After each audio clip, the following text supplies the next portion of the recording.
You're watching National Streaming Sports, over 20 podcasts, 70 shows, and a 3.5-star rating on Roku TV.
Hello, everybody. There she is. All right, Captain, go. Well, I told Miss Peggy this. I said, because Miss Peggy is like, she's a battering ram. When we get on this show, boom, it's like she's off with the races, which is awesome. But I did want to make sure that I gave some a quick announcement for folks in case you haven't saw it or seen it, whatever the proper English is. If you haven't seen it, I think that's correct. On my Facebook, and it'll hopefully be on the Instagram pretty soon as well. Folks, this is the year, if you haven't done it already, to get into the Black Hole. The Black Hole is an organization for Raider fans. It's not just a club, it's an over-enveloping organization. And the Black Hole this year is doing things better than they ever have. It is the 30th anniversary of the Black Hole. 30 years ago, the Black Hole started in a garage in Oakland, and look what it's gotten us to be, you know, a well-known, well-respected organization within the Raiders. There are memberships, and the great thing about being a Black Hole member is you pay your membership fees one time, and it is lifetime. So get into the Black Hole. I'll have more information on it. I will have it on my Instagram later on. I will have it on my Facebook later on. You can be wherever you want to be and be a Black Hole member. And remember, there are chapters all around, not just the nation, but the world, around the world. And the other good thing I want to say about how the Black Hole is doing it right this year, there will be events when we get to Vegas. There will be big time events. You saw the Saturday night events. It's only going to get bigger on even Friday nights. And there's going to be a black hole. What is it? A store in Vegas, a black hole store where we will have black hole items for sale. The events in Vegas will be up in the Fremont area, obviously downtown where we have the eye candy. There will be the tailgates, and there will be events on the road. There will be events on the road. So when you go on the road, it will be great for you. So go to theblackhole.com, sign up for your memberships. And hey, I am the president of the Black Hole chapter in Tampa. You can become one of Captain Jack's members down here, and hopefully we will actually be able to, when you come to Tampa, and I'm hoping to bring the band back together, that there will be members here in Tampa that will take the mantle, because I'm going to be on the road. I'm going to be in Vegas. I'm going to be on the road. But there should be a Black Hole chapter here that already will have members where we will watch Raider games together. So be on the lookout for it. Give me some time to get the QR memberships. But if you don't wait, go to theblackhole.com, get your membership. I believe it's $60. And remember, one time only membership, and you're in for life. There is going to be an app where you can get your tickets. Raider fans selling tickets to Raider fans without the expenses that you get on the sites. Okay, what was it? The Ticketmaster? We ain't going to have all of those. We ain't going to have all those expenses. So it's Raider fans to Raider fans. And when you get your membership, you're going to have your app. That's how you show, hey, I'm a Black Hole member. You're going to be right there. So do that. Plus, I got to say this. Every home game, we're going to have a Black Hole party at Slice of Vegas is where we're looking at right now. I will do my podcast, my Sunday podcast from Slice of Vegas out there, which is really close to the stadium is. Great food. I mean, hey, look at this. You know that, and I shouldn't be eating all the stuff I'm eating, but hey, Slice of Vegas has great pizzas, great Italian stuff. Plus, it's got some good Mexican stuff nearby. We'll have the Black Hole after game podcast from Slice of Vegas. Want to put that out there as well. There will be prizes, so get out there. There'll be prizes that we're handing out at the event. Plus, I'm trying to make sure that there's some prizes for those that are watching the Sunday events. So if you can't be there, I'm going to try to have like other prizes for those that are tuned in to the Sunday affair. So be there. Black Hole. Get in. 30 years this year, 30th anniversary. Get into the Black Hole. So, Peggy, now that I've flapped my gums for a while and I have my heating pad on my very hurt right leg, we're ready to go. No, I know. We're just doing it. And I want to give a shout out to the group that put together the dinner that happened, a couple of weeks ago, resuming a tradition that we used to do at the Hilton, right, on Hagenberger. And had a nice turnout. Max Crosby was the honoree. And it was really a chance for the nation to get back together again. So I saw a lot of faces I know in some pictures, including our own Captain Jack. I didn't break any cameras, but I was close. I was close to breaking some cameras. Well, I want to get right started because we have not talked for weeks, and I want to start right away with the Pete Carroll hiring and, of course, the Chip Kelly hiring and what it does for our franchise. And Captain Jack, let me tell you, we got to be grateful that a guy like Pete Carroll even wants to deal with us. Okay? A lot of people are saying it had to do with Brady and blah, blah, blah, but Carroll had been shopping himself around, okay, to Dallas and to a number of places, and they all said no. All right. So we got him. I'm glad we have him. Captain, it equalizes the AFC West in the coaching sidelines. It does. Does it not?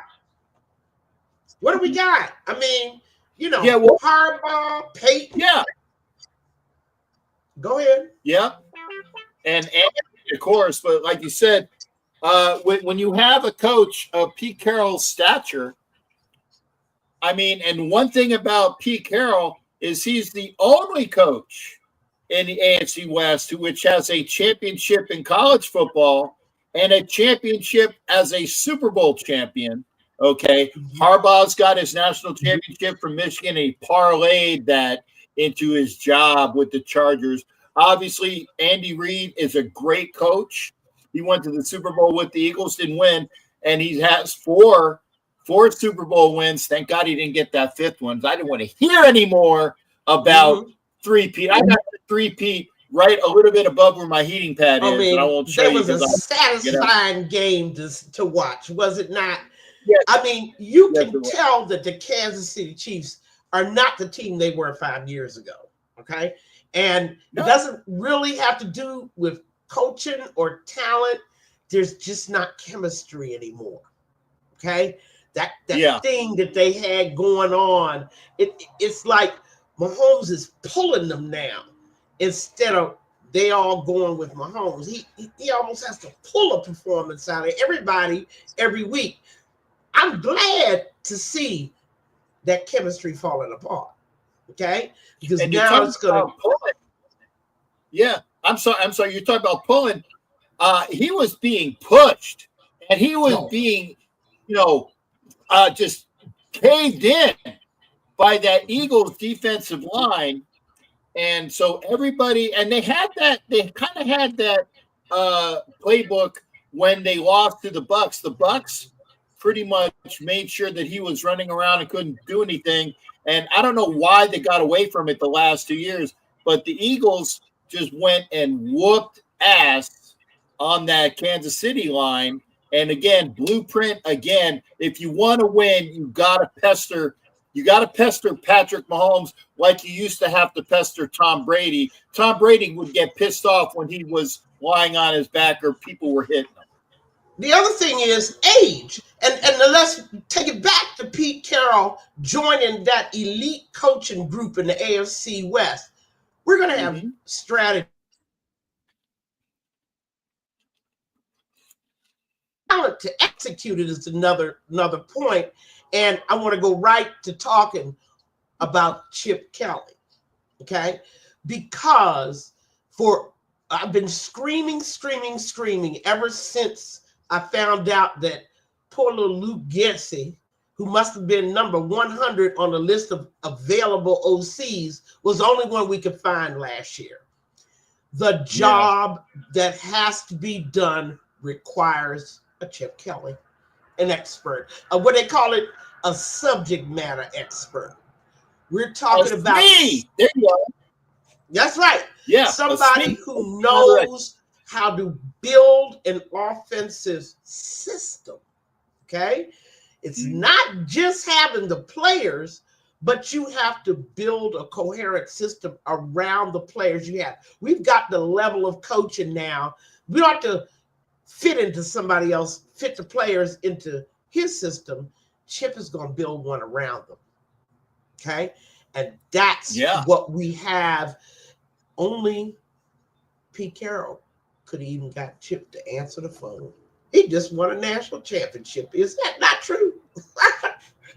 I mean, I mean, we are so fortunate, but I'm going to move right to what I think the Raiders' problem is.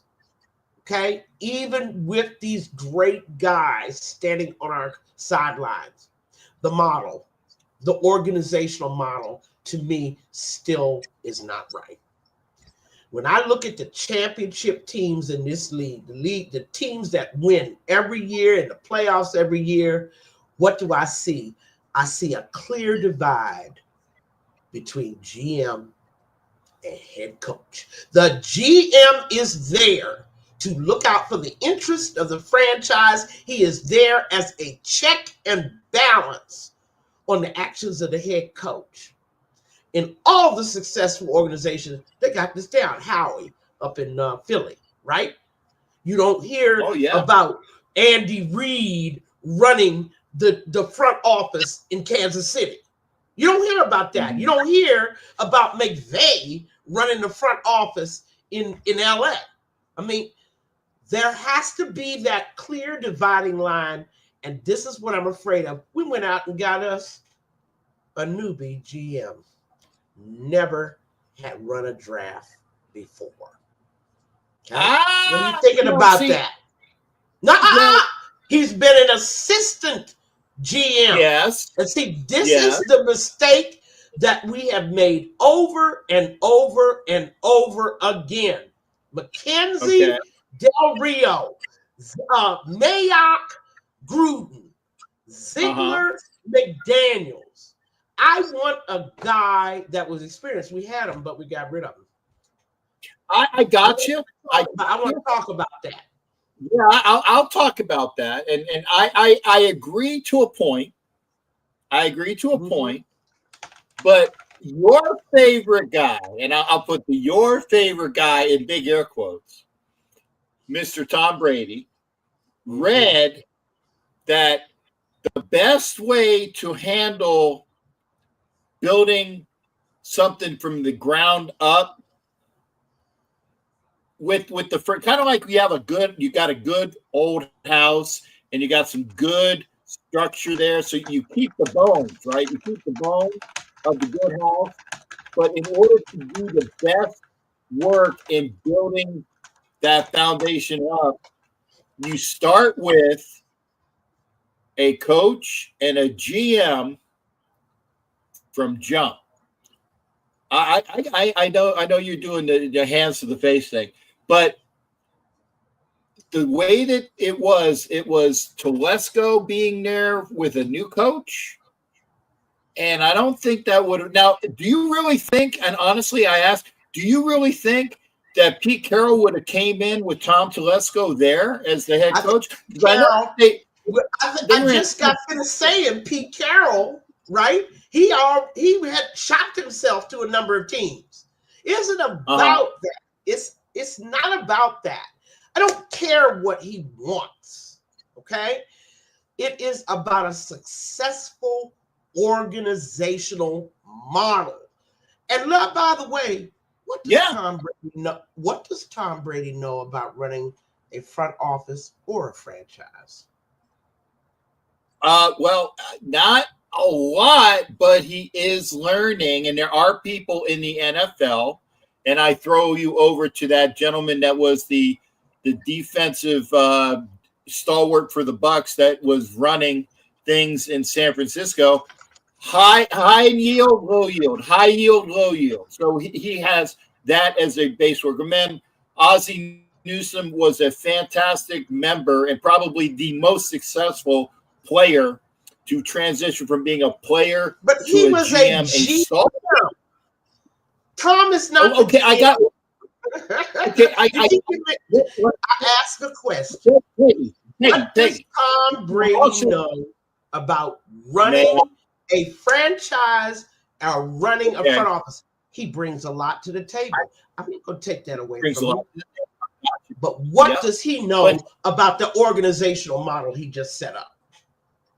Well, he did actually study it in order to say this is how we're going to. Okay, Peggy, I could have done that too. I get it, but at least he went. You would have done a great job.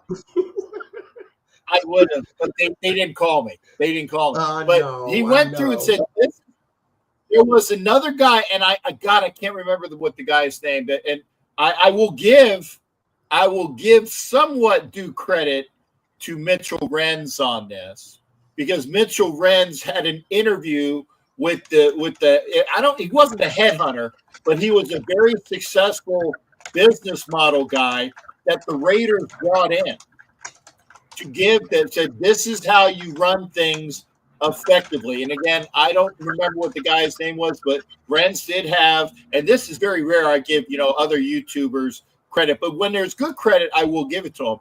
They had a whole piece of this guy that runs I'm not, and I ain't touching that one. But the thing is that the guy ran successful Forbes 500 top, whatever, all those numbers are. And he said, this is what you do. And Brady kind of, okay. So he took that model and he blew out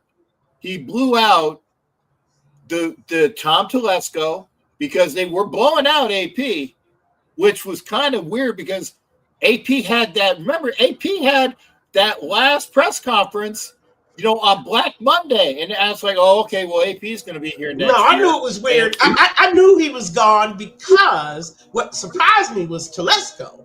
Okay, but I understand the argument for Pierce and Telesco. I do not like the cut off the head methodology. But let's go back to the concept of a head coach having an imbalance more power than your GM. Okay. I'm telling you, and I want you to remember this day. I'm not going to talk about it anymore. It doesn't. No, well, I want one more. I got one more thing though. Okay. Bill O'Brien in Houston. Fuck him. Oh, well, I'm sorry. I dropped an F-bomb already. I apologize, but it was worth it for Bill O'Brien. I will give credit where credit is due as well with Spytech. Spytech, and what's the old expression? You can't gain experience until you have the job. How do you get experience until you get the job? Why do we always have to be the ones to do the training wheels? Why do we have to be always with the first timers? Okay, Dr. Frankenstein experiments. Why do we always have to be in that position with key guys that we're expecting to take us out of the black hole that we're in and help us turn this franchise around? Like I said, I'm not going to talk about it anymore. I want to move on and talk about the Raiders quarterback room. Okay? Yeah. What do you think about the Geno Smith acquisition? Oh, I'm loving it. I'm loving it. I am. And here's the thing. Your options were go out and get Stafford. And now it's everybody was like, like an excited monkey. We're gonna get Stafford. And it was a ploy. Stafford was never coming here. I don't understand what you're talking about. Peggy. The fact is that they made inroads that said, we want to get a quarterback that's worth our money and time. So they approached him. And Stafford did the same thing with his agent that old boy did getting a job in Chicago. He said, well, the Raiders want me. Okay, well, then we'll pay you. Okay. But the point was what the Raiders made the inroads into getting a viable quarterback on a deal for a transition, because Stafford's in his late 30s, so he wasn't going to be here forever, and the Raiders were not going to start a rookie quarterback in an organization that Pete Carroll has. So they said, well, who's available? Oh, wait a second. I know this guy because I coached him for like 4 years in Seattle. That would be the perfect fit for my implementation of a stalwart winning franchise by the name of Geno Smith. And I saw that years old. Yeah, but I also did. But I will give more credit to Mr. Sharif Smith. The last 3 years has gotten more touchdowns than over half of the people in the NFL. He has better ratings than Derek Dallas Carr. I love it when Sharif always calls him by the middle name, like was it the guys who off people? John Wilkes Booth. You always throw in the middle name of the people. It's Derek Dallas Carr, he can't stand him. But he has more numbers than Burrow. He had more numbers than Stafford. He has more numbers than Carr. He had more numbers than all these quarterbacks that are like, wow, in 3 years, look what he's done. Now, last year, he had a down year because it was the first year that he wasn't with Pete. And the offensive line regressed. It was like 29th, I believe. And again, thank you, Sharif, for all of that. Reyes Boxing is over there. Nayo Chachi, come on over to YouTube. It'd be better. So he regressed, but he still, for the last 3 years, was better than all of those guys. And you don't have to teach him the ways of Pete Carroll. You don't have to teach him. I understand that. I think Pete has a right to bring in a guy that he feels comfortable with. Okay? Yeah. A guy that he knows, a guy that he's played with and he trusts. Okay? That is not what we're looking at here. We're looking at the Raiders' future. Let's continue to talk about the quarterback room. What do you do with AOC? I love AOC 12. I got to throw the 12 in there, Peggy. I got to throw the 12 in there. It's a constant with me because you know my feelings on calling him AOC. I love AOC 12 because the kid now is in his, third year? And he showed what he could do as a rookie. He showed what he can do that last year, and he can just keep getting better. Folks, I'm not saying he's the second coming of Ken Stabler. I'm not saying he's the second coming of Ken Stabler, but Ken Stabler took 3 years to build. 3 years to build, and AOC is building as a player, as a NFL product. And look who was building Stabler. I mean, you had top coaching around him. Oh, yeah. There wasn't. And you had top. And you did not have the instability, okay? New head coach every year. You didn't have all that around him when Stabler was coming up. But now let's talk about what do you do at the draft? Do you get you a quarterback? Oh, anyone? Yeah, but not number 6. No. I ain't bulling a number 6 on a quarterback. And I said this as well. If you got a first-round pick and you got a quarterback that you brought in, I want immediate production. I want some solid production, immediate. That is my first-round pick, and I got him for 5 years. And I want somebody that you can plug into the offense or defense right away. And if it's Hunter, you can do it both of them. I don't think Hunter's going to be there or there. But you got either a stalwart defensive tackle like Graham, or you even got, and don't laugh at this one, you got a stalwart offensive lineman like Membo that you can go tackle guard with that builds the offensive line. Yeah, at 6. They're like, oh my God, at 6. Well, yes, he's that good. Okay. And you don't wait a minute. You put him right. Wait a second. You said at 6. I will get a quarterback this draft, Peggy, but I'm not blowing the number 6 pick on him. That's me. The GM. And let me just throw this little question out at you. Lots of people are talking about if Junty is sitting there at 6, you take him. What are your thoughts on that? If Genty is there and Membo's there and Graham's there, he's the third person I'm picking. He's not the first person I'm picking. I need to pick Membo or Graham.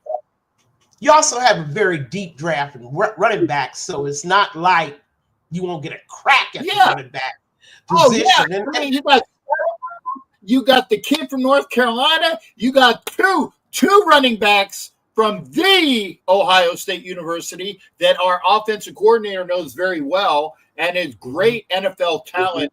I think it's Hendrickson or I can't remember. Henderson maybe. But there's 2 really good running backs that played under Chip Kelly that knows his system. And I wouldn't be surprised if we picked at least one of them. And Cam Scatterboo is also there. The kid from North Carolina, I think his name is Hampton. He's off. There is a plethora, a cornucopia. There's some big words for you. Do you see a BPA, a Brock Bowers, a generational guy at 6? A generational 6? I'm not sure. I mean, because you got Terry McMillan, the big wide receiver that could be there. You have the cornerback from Michigan. We've done well with Michigan cornerbacks in the first round with the number 4 pick, a Hall of Famer at that. It's at 6. So there are people that are going to be there at 6. I don't know if they're generational, but I know that they are plug in and immediate results at number 6. Or, and hear me out, although I would take a guy at 6, providing that you know you're going to get big bang for the buck for him. If your guy isn't there, and yes, And watch my lips. I sound like George Bush, the older. Watch my lips. If Sanders is there at 6, and Membo's there at 6, and Graham's there at 6, and Genty is there at 6, I rescind what I said. Sanders would be the 4th person I'd take at number 6. I'm not taking Sanders with those guys on the board. Not doing it. And then that's the whole question. There's a lot of people in the nation, of course, that are thinking, move up, move up. Why? I think what we need is going to fall to us at 6. There's no need to trade capital, okay? I don't need to trade draft picks to move up, okay? Because naturally, if we want to move up, people are going to be talking about the 2026 draft as well, okay? They're going to see us coming from a long way away, and they're going to extract what they want. But now I want to move on to what my real burr under the saddle is, and that is offensive line. Yeah. What are we doing? Well, I can honestly say, and remember, you said I'd make a good GM. That's why I was talking Membo at 6. There's going to be guys that we bring in this year to team with the guys that we had last year with JPJ and Glaze, because those guys are starting. Your favorite player, Peggy, has been cut. Your favorite player, and I say that, and I know you got a smile on your face. Talking about you understand that Geno Smith is 34 years old, okay? Right. I will not look at a repeat of the Gardner Minshew show. That guy had nothing. Yep. He didn't have an O-line. He didn't have a running game. He didn't have a true number 1, which is what I'm going to talk about next. But I want to talk about what they think. You see, people keep believing that the O-line is just going to develop all by itself. Remember, those rookies that we played last year, for all that is said and done, we had to wait a year for them to get some experience. I don't think we have that kind of time. I think Chip Kelly understands that O-line has to triple its performance from last year, even to be respectable. 2 quarterbacks injured. And I think that they got a very respectable player in Alex Kappa. And if for those people that are saying no, I disagree. I disagree, Peggy. I disagree. That's only the beginning. Okay, I'm going to give it. That's only the beginning. I see it. Yeah. It's only the beginning. We need 2 guards, and one of them cannot be a rookie. Neither one of them can be a rookie. That is, if you want your line to improve. I'm just saying. We got a guy in Alex Kappa that's plug and play, and he was there, and we know that he's not going to be out, doing stupid things in Vegas because he was with the Buccaneers, and we know what he is like. And he had an off year last year as a Bengal. I get it. I read his wiki as well. His wiki last year sucked, but I know what Alex Kappa brings to the game, and I'm very glad that they got him. I'm hoping that Mekhi Becton is who they are wanting to get at guard, because the Smith I am not going to go through the season that I went through last year. And oh, by the way, we got to do something about left tackle too. And I don't care what people think about Colton Miller just being injured. I saw a physical problem that is not going to be healed. Okay, he was overpowered every single game, and if he wasn't being overpowered, he was being beat. Shoulder, knee. There comes a time in a guy's career. My left tackle cannot be overpowered. Not only that, you could not run to his side. He could not get out ahead of the run. there comes a time in every player's career where the physical problems that he has, they catch up with you. My left tackle cannot be overpowered. I will not stand for it. He's got to either be upgraded. He's either got to move back and let somebody else start. So what do you do about left tackle, Captain? They said take Memo at 6, and you put him in at left guard. A rookie. Because hey, where did Jonathan Ogden start when he was in the NFL, Peggy? Where did he start? I know everybody has to start. I'm saying the Raiders cannot afford a development project on that O-line. We have to have immediate improvement. Answer the question, Peggy. Where did Jonathan Ogden start when he came in? And this is the guy who's a Hall of Famer. He started at guard. That's the can't they moved. You got a kid, Membo, that can run, that has style, that is like he's a house. He's 6'8", three and some pizzas, and he can move. If we get him, he better be. Yeah, I would say not afford anything near what we saw last year.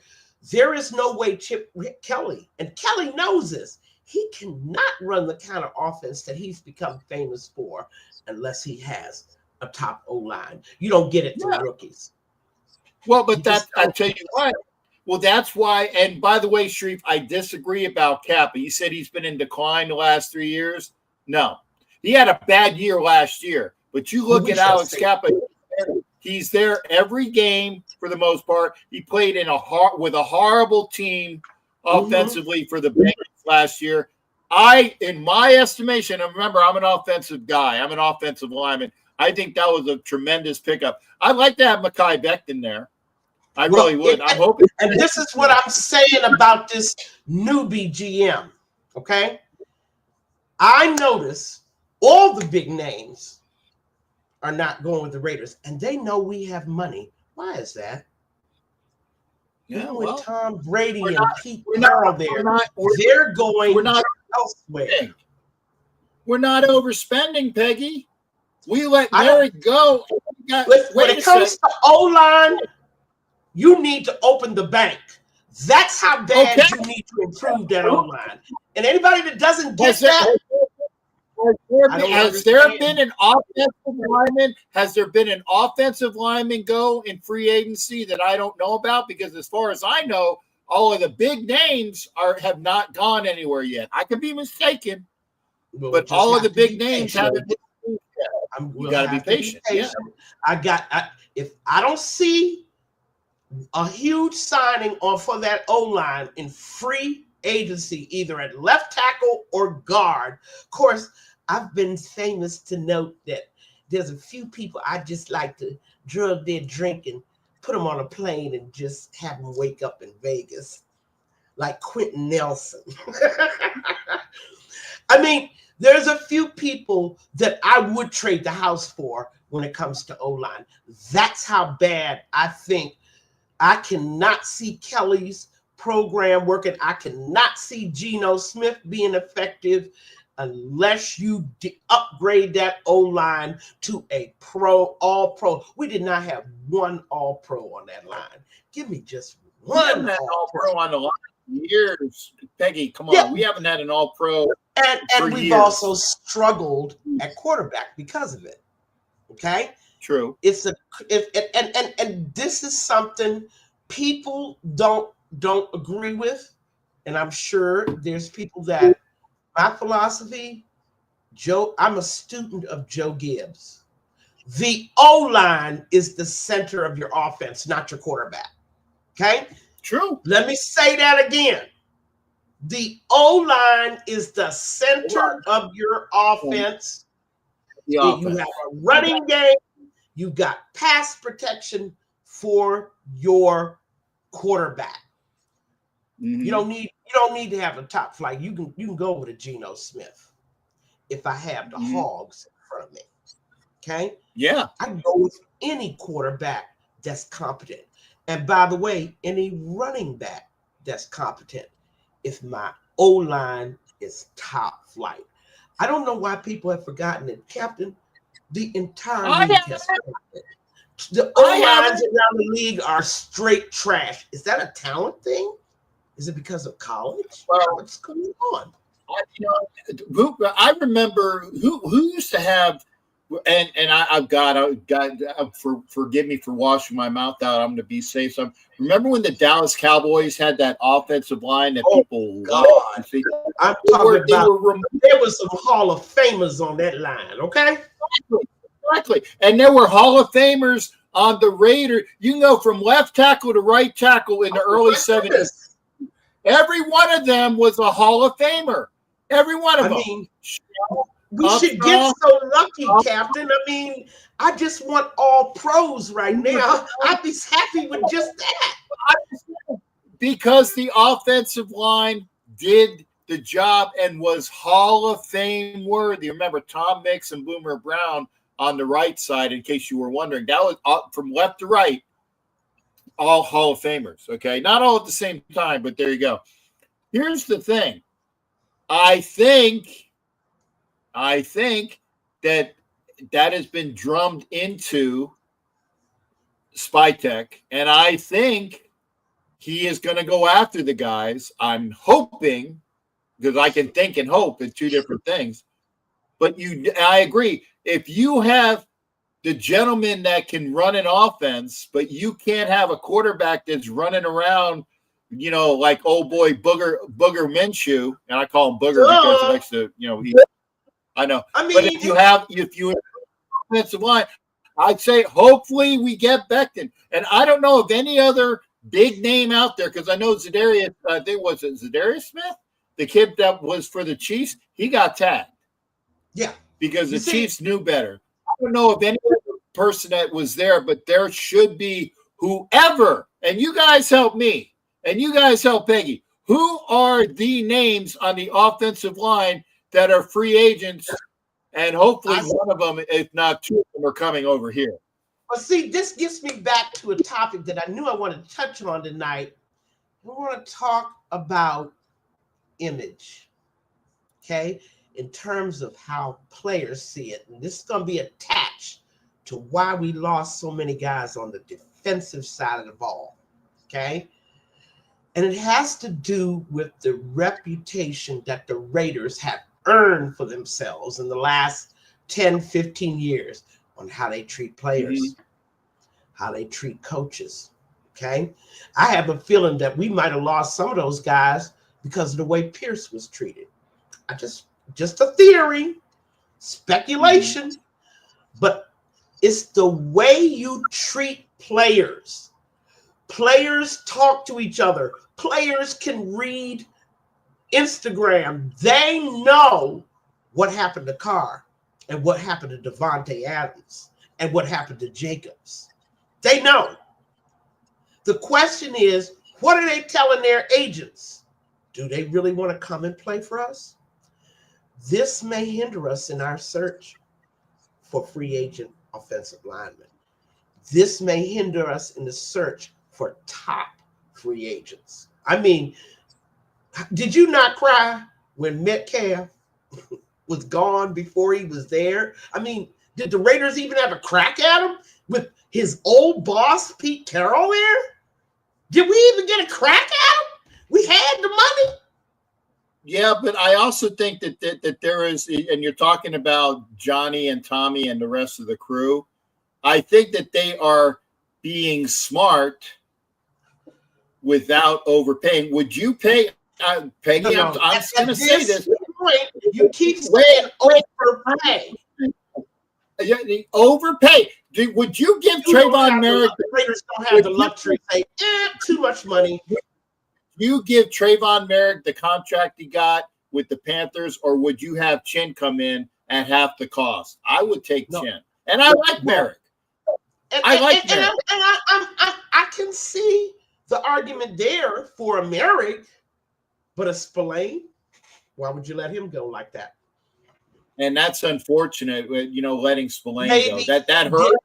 I want Raider fans out there, I want you to keep this in the back of your mind. It may be that it wouldn't matter how hard we tried to get free agents or to keep our guys because of the way we've been treating players. The Raiders are career enders. And that's how we've been. And that is how we have to be perceived by, most importantly, the agents. The agents don't care how much money we have. We have just as much money as the Panthers have. More. It's not a question of how much money we have. I think, this is my speculation, I think there's a problem with players coming here. And with all the I can changes that have been going on, 4 OCs in 2 years, that's a career. Mac made the same decision for himself. People keep blaming Gruden for Mac. Mac was already determined to get out of here. Too much change, too much turmoil. He was here 4 games and his head coach got fired. And then he had to go his entire rookie season with an interim coaching staff. That was just for openers. You cannot do that to players. A player has to vote for career stability. He has to know what his chances are to really, strive and improve. You know what I'm saying? Keep that in the back of your mind. Say, why aren't we signing the big names, and why can't we keep the ones we got? We've got the money. We've got the money. We did keep a foundational defensive tackle in Butler. Okay. Right. We did keep on a good prove-it deal, Malcolm Kuntz.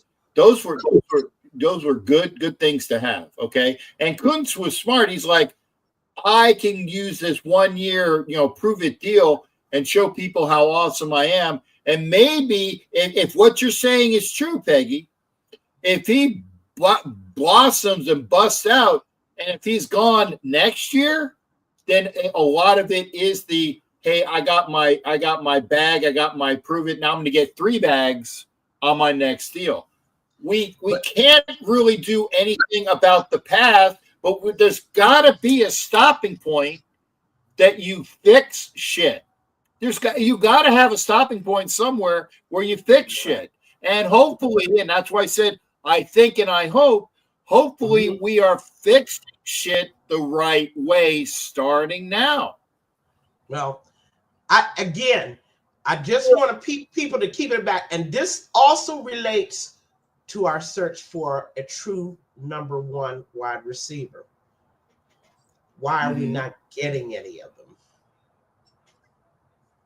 You don't know what's really going on. But I'm telling you, those agents know we have money. That's not the reason why we're not getting these guys. They know we have money. Okay?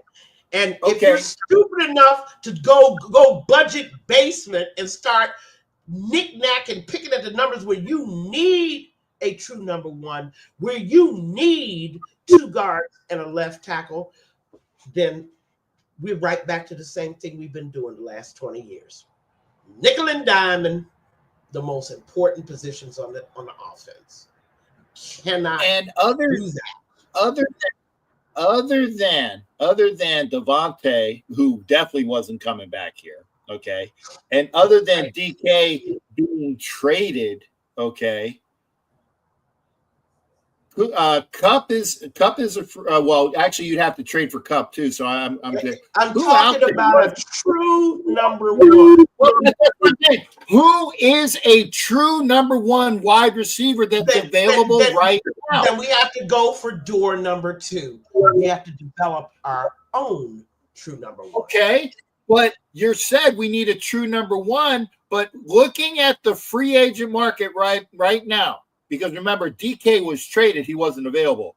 Cup, you have to get in a trade. He's not available. Devontae was available, and he's like, "Fuck that! I ain't going anywhere near that place," because that's what you were talking about, the mindset of coming to Vegas again. And by the way, he gets to play with Jimmy Teabags again in LA. Should Stafford go down? That's I don't care enough about that. I care about my need for a number one. I said Peggy, door number two. Available. Door number two. Develop your own. Peggy, you're not answering the question. Who's available other than Cooper Kupp? Said. Well, I can start thinking about going to some of those teams that whose guys are not available and Pickens. trade up. But Pickens is available, but you got to pay for him. I'd take Pickens. But again, let's go for door number two. Say we aren't able to get to free. So what does the draft hold for us? Well, the draft holds McMillan, who is like the cognizant. There's also another, and I can't remember the kid from Texas. And I'm not a draft Nick Peggy, so I'm sorry. There will be people on this show, Angelo and hopefully Jason Dean, that will have a show, and they will give you a shit ton of information on that. The kid from Texas is special. McMillan is the only guy I know by name is special. Okay. And there's other the receivers are kind of like the running backs. There's a plethora of very good starting talent at receiver, not as much as the running backs per se, but there's a bunch of players that are going to be available in the draft. So if you don't get your one guy, you can wait around and get another guy. Okay. So we'll see. We'll see who those guys are. Here we are again, back to our newbie GM. How much confidence do you have he's going to find that guy? Well, on a scale of 1 to 10, what versus Tavin Telesco? Well, you know what? I don't think Telesco would have blew that. No. You're talking about a guy who's been a GM for a while versus a guy who's never been a GM. He's a scout. But no, he's been in the room with Jason Light. Look what Jason Light did. He doesn't have the final authority. He's never run his own draft where people were working for him. Okay, Peggy, who is available? Okay, let me just say it out loud. Fuck Spy Tech. Okay. I don't want to hear about. We just have to trust him to make. Who's available as a GM? Who's available as a GM other than the dude we fired? Who's available as a GM? So now we're where we are. Again, he's got to be right. He's got to be right because the true number one is not really an option, is it, Captain?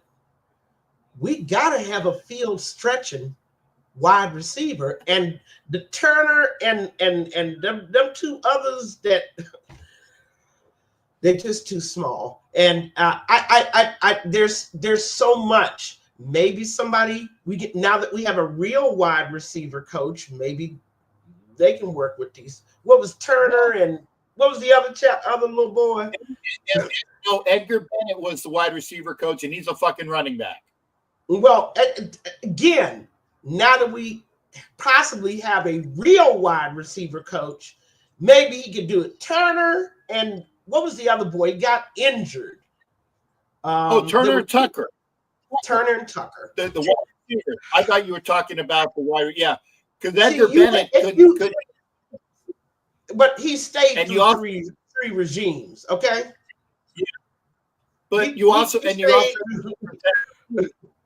Yeah, big fast kid from Tennessee who got in at the very end of the season last year. Maybe he's the guy. Or here's another thing.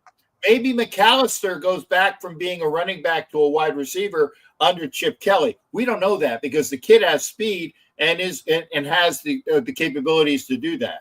We don't know. Chip Kelly might say McAllister, you're going to be my wide receiver too. True number one, we don't have an option. If we can't get one from free agency, all right, then we have to develop our own, and that's coaching. That's going to be all on coaching. True. Fortunately, we have Chip.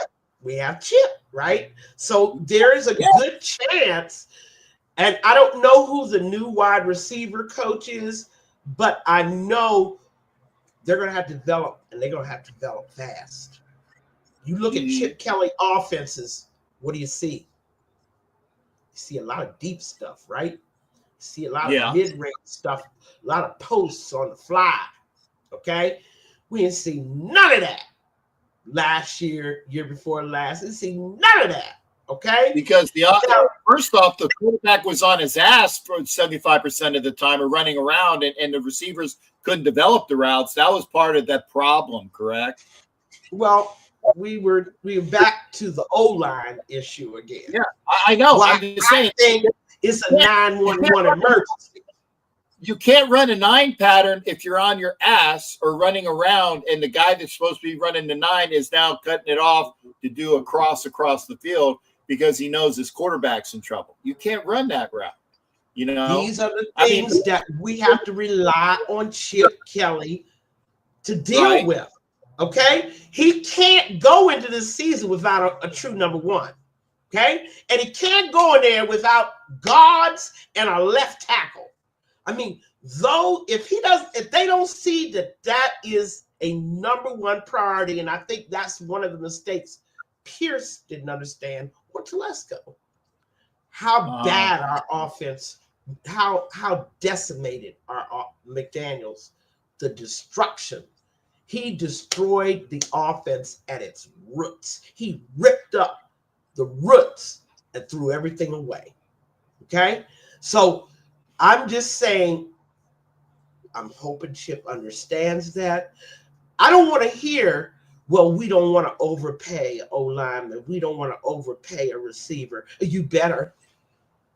If you want to be competitive in this division, you're going to overpay them.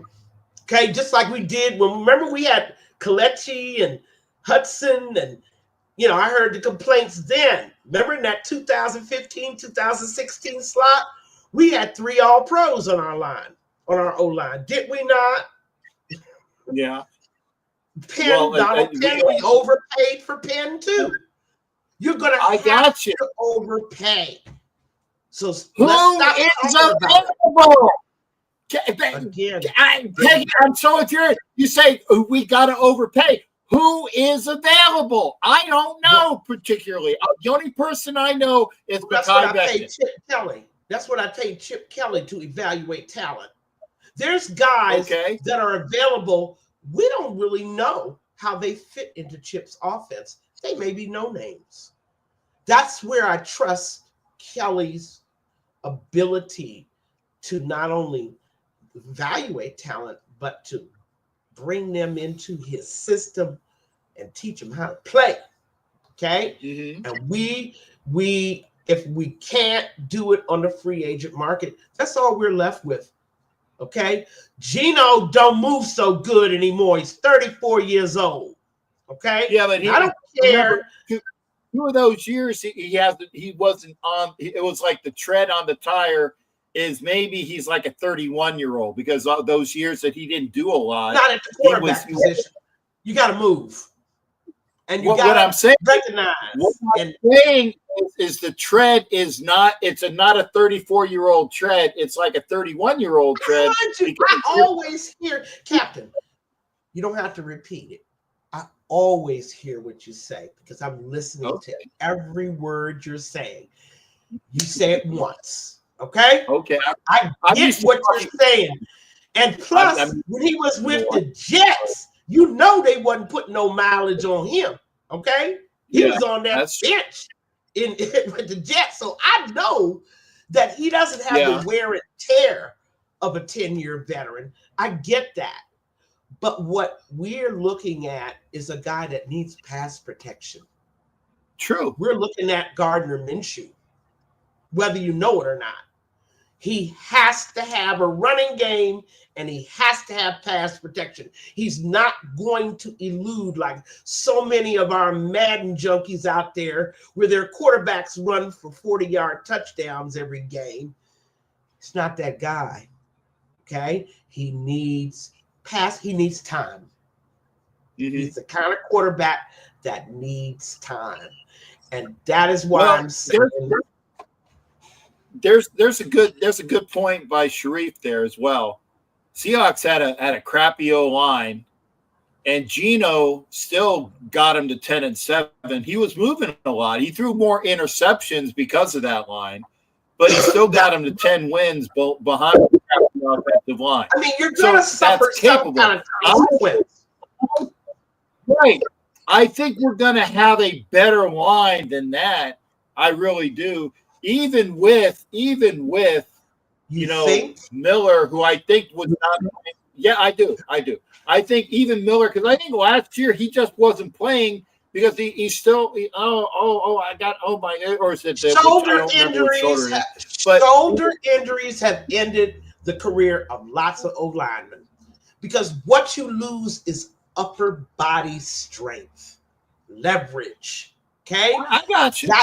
And I don't that's think a physical. I mean, the hardest injury to heal is a shoulder injury. It takes years to get the shoulder back to where, and that's why I'm thinking about Mark Schlereth, lost him too early. Yeah, Jim Lachey.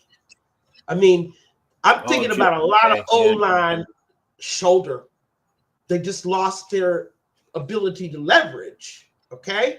And their strength, their upper bodies. And I think that if he was at any other position, I say, okay, we'll just go with him. That's my left tackle. Yeah, that's why I said, hey, who did I say to take with pick number 6 if he was available? Well, you've already suggested a rookie who you think will come in and be a Brock Bowers. Okay? I think so. I have to, go with that because I don't know the college talent pool that well. But he'd better be. Yeah, I think he would be. That is my left tackle. My quarterback. Let me ask. Go ahead. What are your thoughts? What are your thoughts on Mr. Mumford, who actually played left tackle better than he played right tackle in the sense that he was playing left tackle? I just have to leave that in Chip's hands. I gotta leave that in Chip's hands. He's got to do. And people would keep Meredith. Okay, for example, they thought he played well at guard. I thought everybody at guard was pure D trash. Okay, but some people thought that Meredith did okay. Okay. He did. And we might be keeping him. Again, you cannot afford. They can't improve a little. They have to improve a lot. And maybe Chip's the guy that can do it. At least we got a real guy that runs a real offense, right?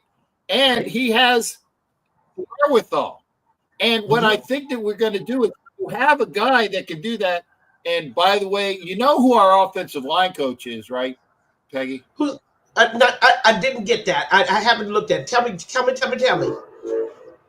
The offensive line coach is the head coach's son, who was a head coach in college as well. So he's the O-line coach.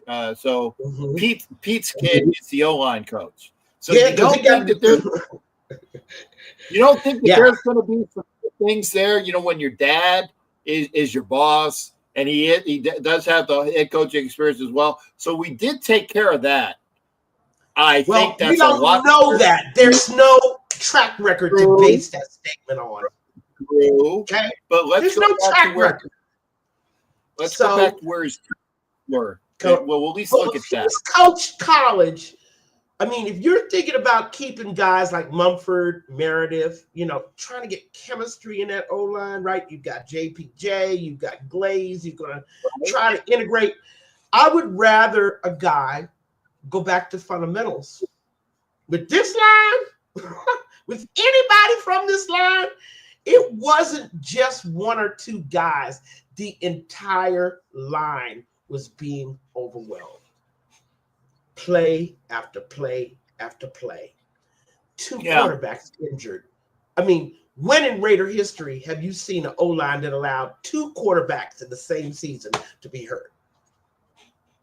In that game against the the game against the Bears, where they took out Stabler and the backup Mike Ray, and they almost had a guy. I'm just saying. I actually said one. They got hurt in the same game. I'm talking about, when quarterbacks get hurt, and I was surprised Minshew lasted that long. I mean, I was getting ready to go to Lloyd's of London to make some bets on how long Minshew was going to last behind that O-line. They were being driven into the quarterback, literally driven into the quarterback. And poor little Ritter. Did you see him in the crowd trying to throw his own guys cause him to fumble the ball? Yeah. That's how bad. And it's horrible. It's got to be better. And not only that, it was against defensive lines that were average. They suddenly found it could play. When they saw us, it happened 16 of 17 games. We only had one game where we produced a 100-yard rusher. One game. Yeah, that was horrible. Yeah. What game was that? I don't even remember. I forget, but it was Sincere McCormick, right? They brought him in, and Raiders season have you ever watched in the 50 years? Okay, and I know you'll tell me the game, right? Tell me the season where we only had one game with a 100-yard rusher. Last year. No, we had more than one. But other than we had 4 games with a 100-yard rusher. 2023. I'm thinking about. Last year was the first time. Are you serious?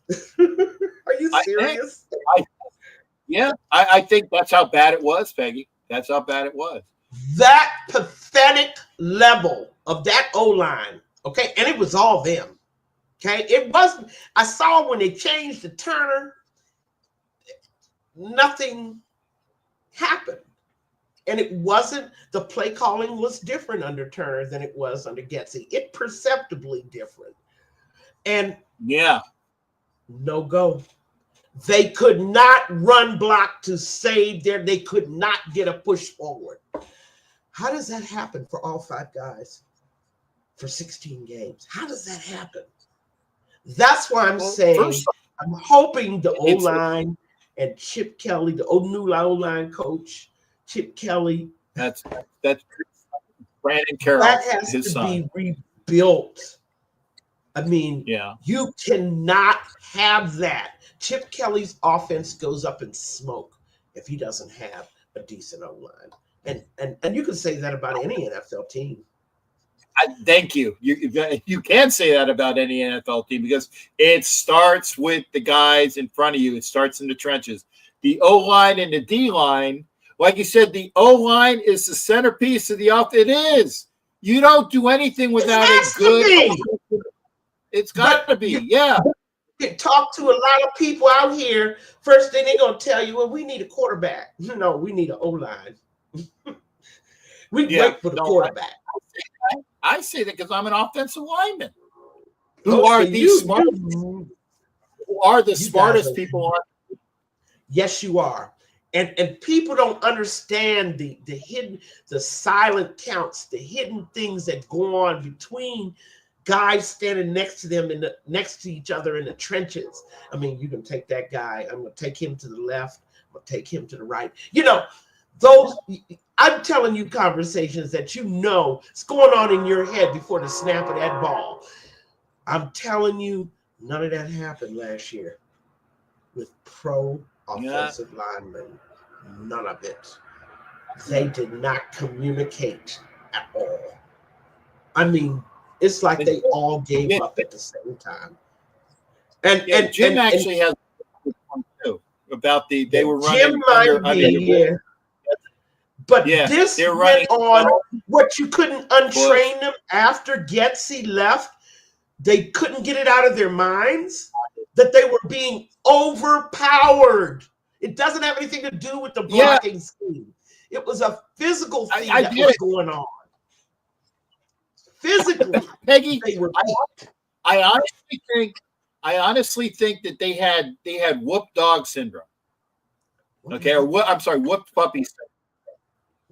Now, because you know where I'm going. Remember our boy. When you get killed, like Derek Carr's infamous brother, when David Carr would go back to pass, it would immediately go into a wound position because he was going to get sacked at the end, right before he got hurt. Minshew was even doing that. Why? Because it's up here. It's up here. You get Pavlovian dog into this is what I'm gonna curl up, right? Or if you're an offensive lineman, when you get beat and get beat and get beat and get beat again and again and again, it's inbred. I'm not gonna get my push. I'm not saying it's right. I'm saying you need to work on that. And I think this year you gotta have the mental acuity to go out and whoop ass. And you got to have the toughness to go out with JPJ being as tough as he is to teach those guys. Now, I agree with you with Miller as our left tackle, who's always coming back because he's not playing up to standards. If he ain't playing up to standards, got to get rid of him. And I'm sorry to say that. This is the year. This is the year. You got to have a left tackle that will not get pushed back. You got to have a left guard that's going to be good. Okay, I think we're good at center. I think we're good at right tackle with Glaze. Parham needs to gain some weight because he's light in the ass. That's being kind. It was more than that. If you looked at film on Parham, and I did, I said, okay, he's the tiniest one, 282 pounds. Okay, maybe that's the problem. No, that wasn't the problem. It was the way he said it was his feet. But it definitely hurt. It definitely hurt. Yeah, it definitely. If you're light and you have bad footwork, then that's two things that are bad against you. If you're not setting, he ended up in Gardner and AOC and Ritter's face all the time. It wasn't just the weight thing, although that contributed, but it was the way he set his feet. I saw. Yeah. Guys like Jeff Bostic, real tiny guys, hold their own. What was the guard? Russ Grimm. At 270-something pounds, hold his own against 300 pounds. Because you had the framework, you had the right stance, you had enough of a spread that you weren't going anywhere. You had that spread. If your footwork is like if you're cockeyed, for one thing, can't be cockeyed.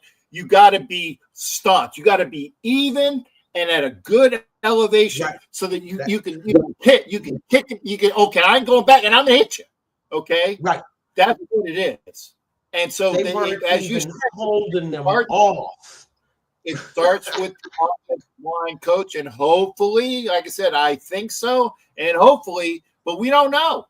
But I'm hoping. I'm thinking it's going to be better. Yeah, and Sharif was saying about how Miller's rookie year was horrendous. I actually thought his rookie year was a rookie year.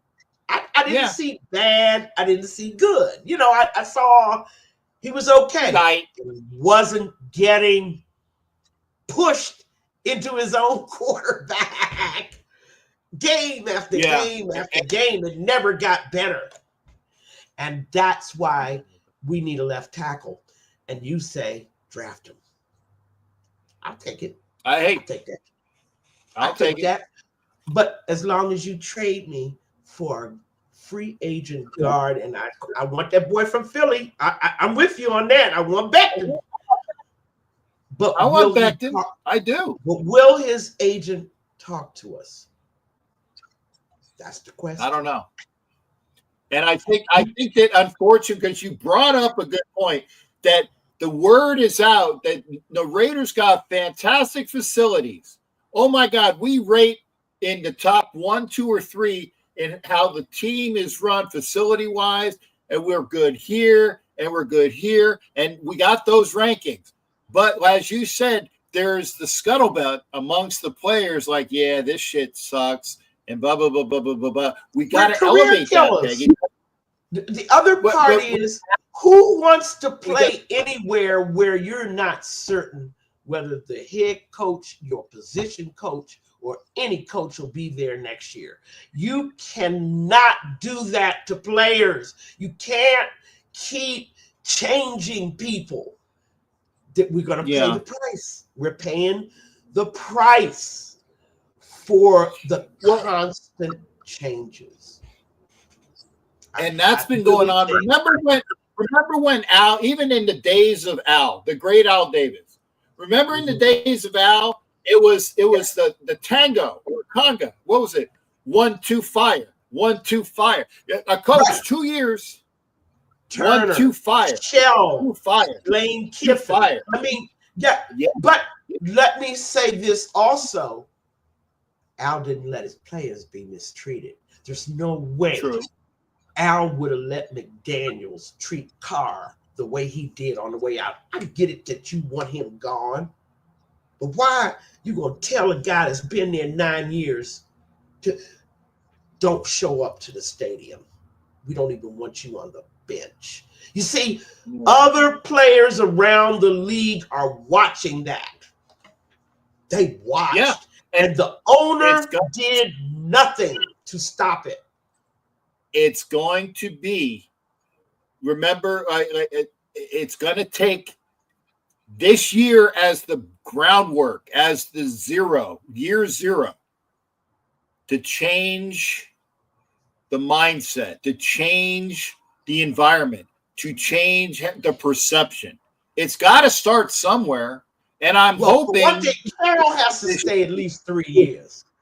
Nobody's going to pay attention to the Raiders until we keep a coach at least 3 years. And I would think that it's going to be Pete being here for that amount of, as long as he doesn't. Well, if I don't croak in the next 3 years, I'm hoping. That's in somebody else's hands. But at least the players will know he didn't get fired. Yes. Okay. Yeah. Okay. I mean, they can deal with a casket, but they cannot deal with the constant. If you were a Raider player, and this goes back to why we couldn't keep some foundational pieces in our defense, definitely Spillane.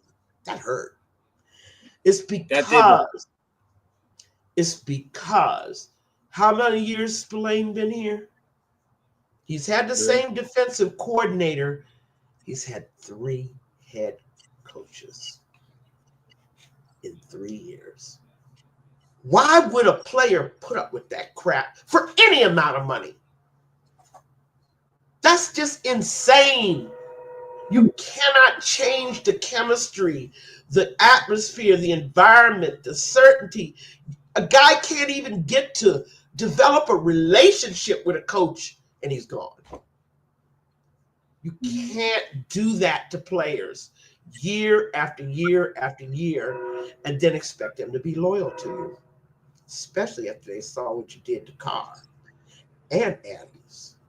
And those are top guys that command big money in the market, okay? Whatever you want to say about them, you say their name, people know who they are, okay? You go down a list of free agents that get signed, I'm like, who? But you wouldn't say that about Carr and Adams.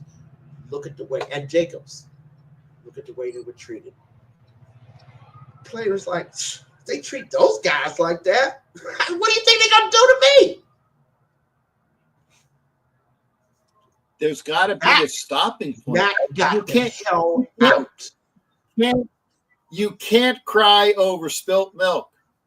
You can't. We can't lament. I'm just that happened. That happened. You can't blame the GM if he doesn't get these top guys either. That's all I'm saying. That is okay. And I said the agents are like no Raiders.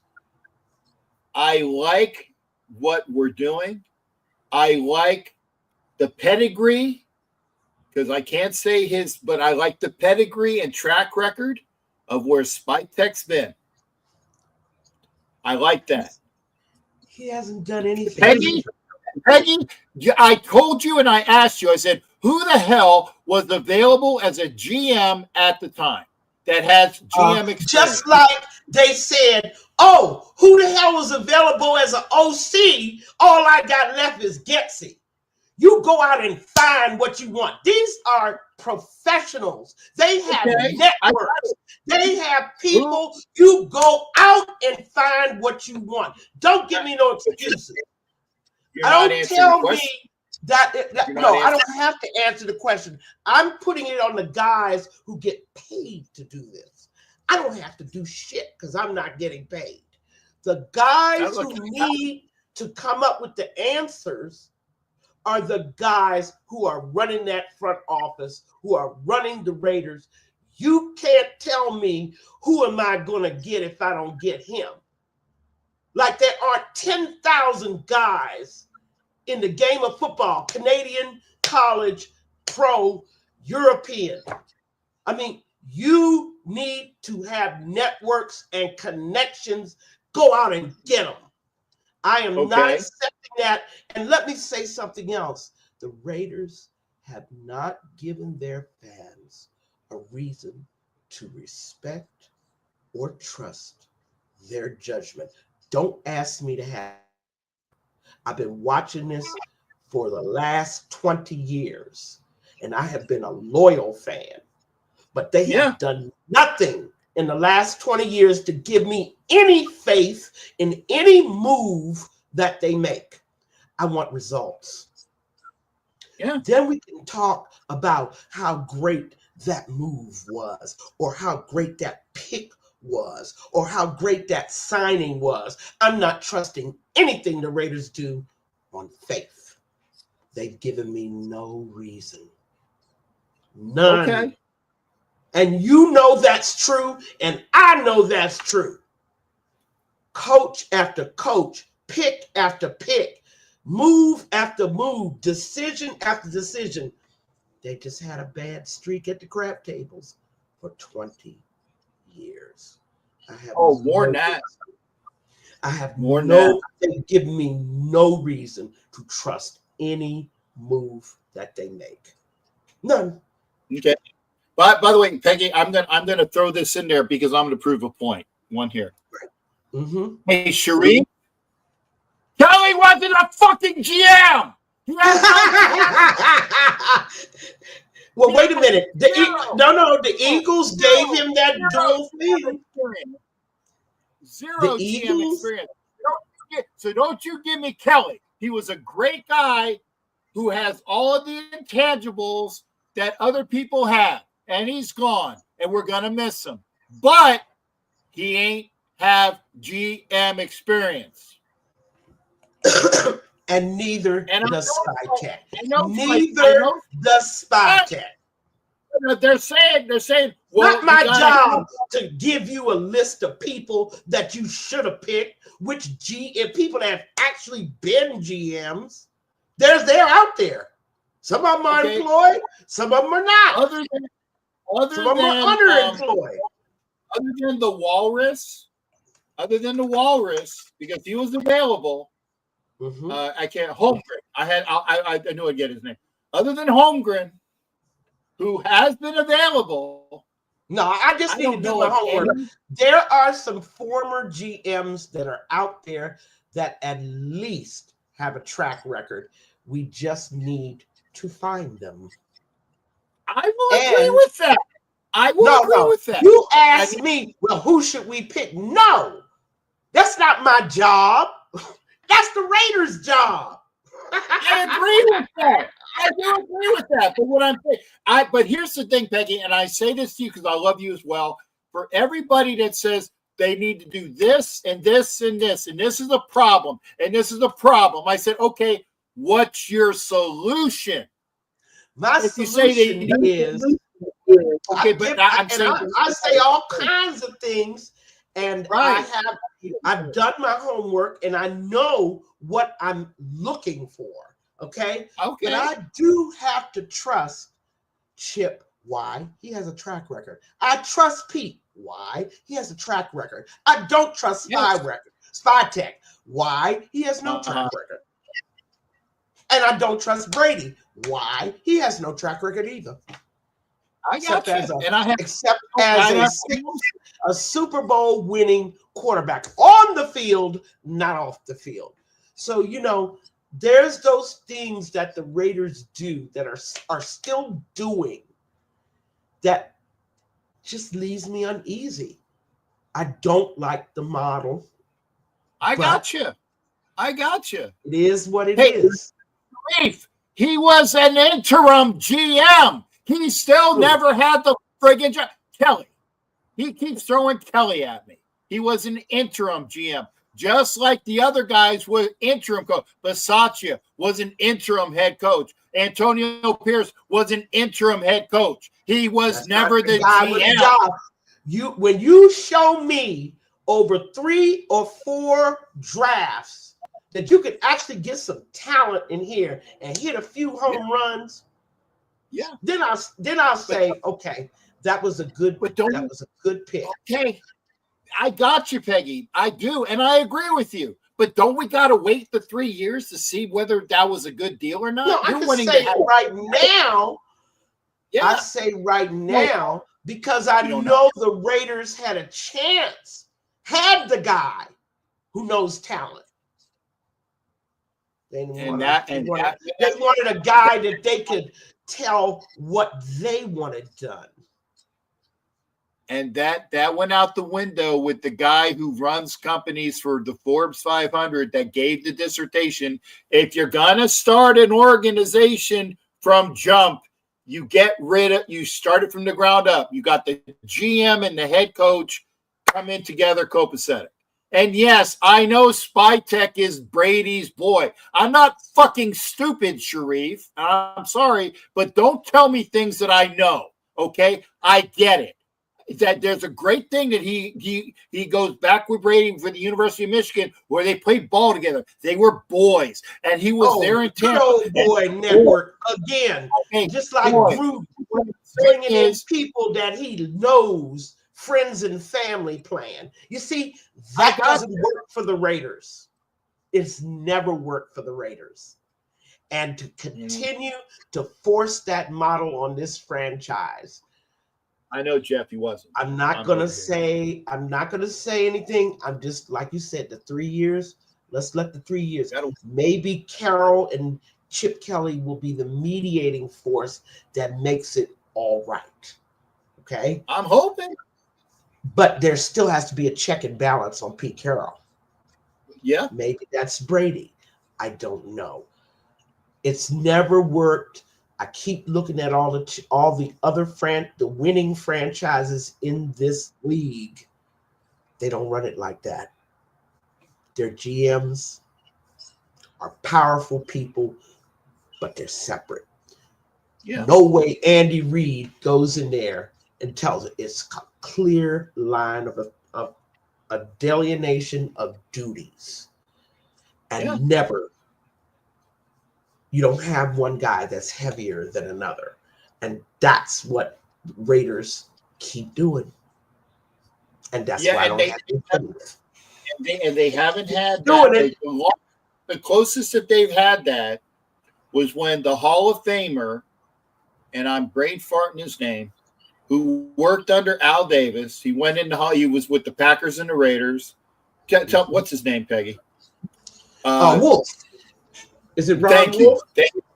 Ron, thank you. I know it, but I got stuck on it. The last time the Raiders had a real GM that wielded power, that did things the right way, and I'm not talking with Al because he was with Al, was Ron Wolf. And how many years ago was that? 30, 35, maybe, at least.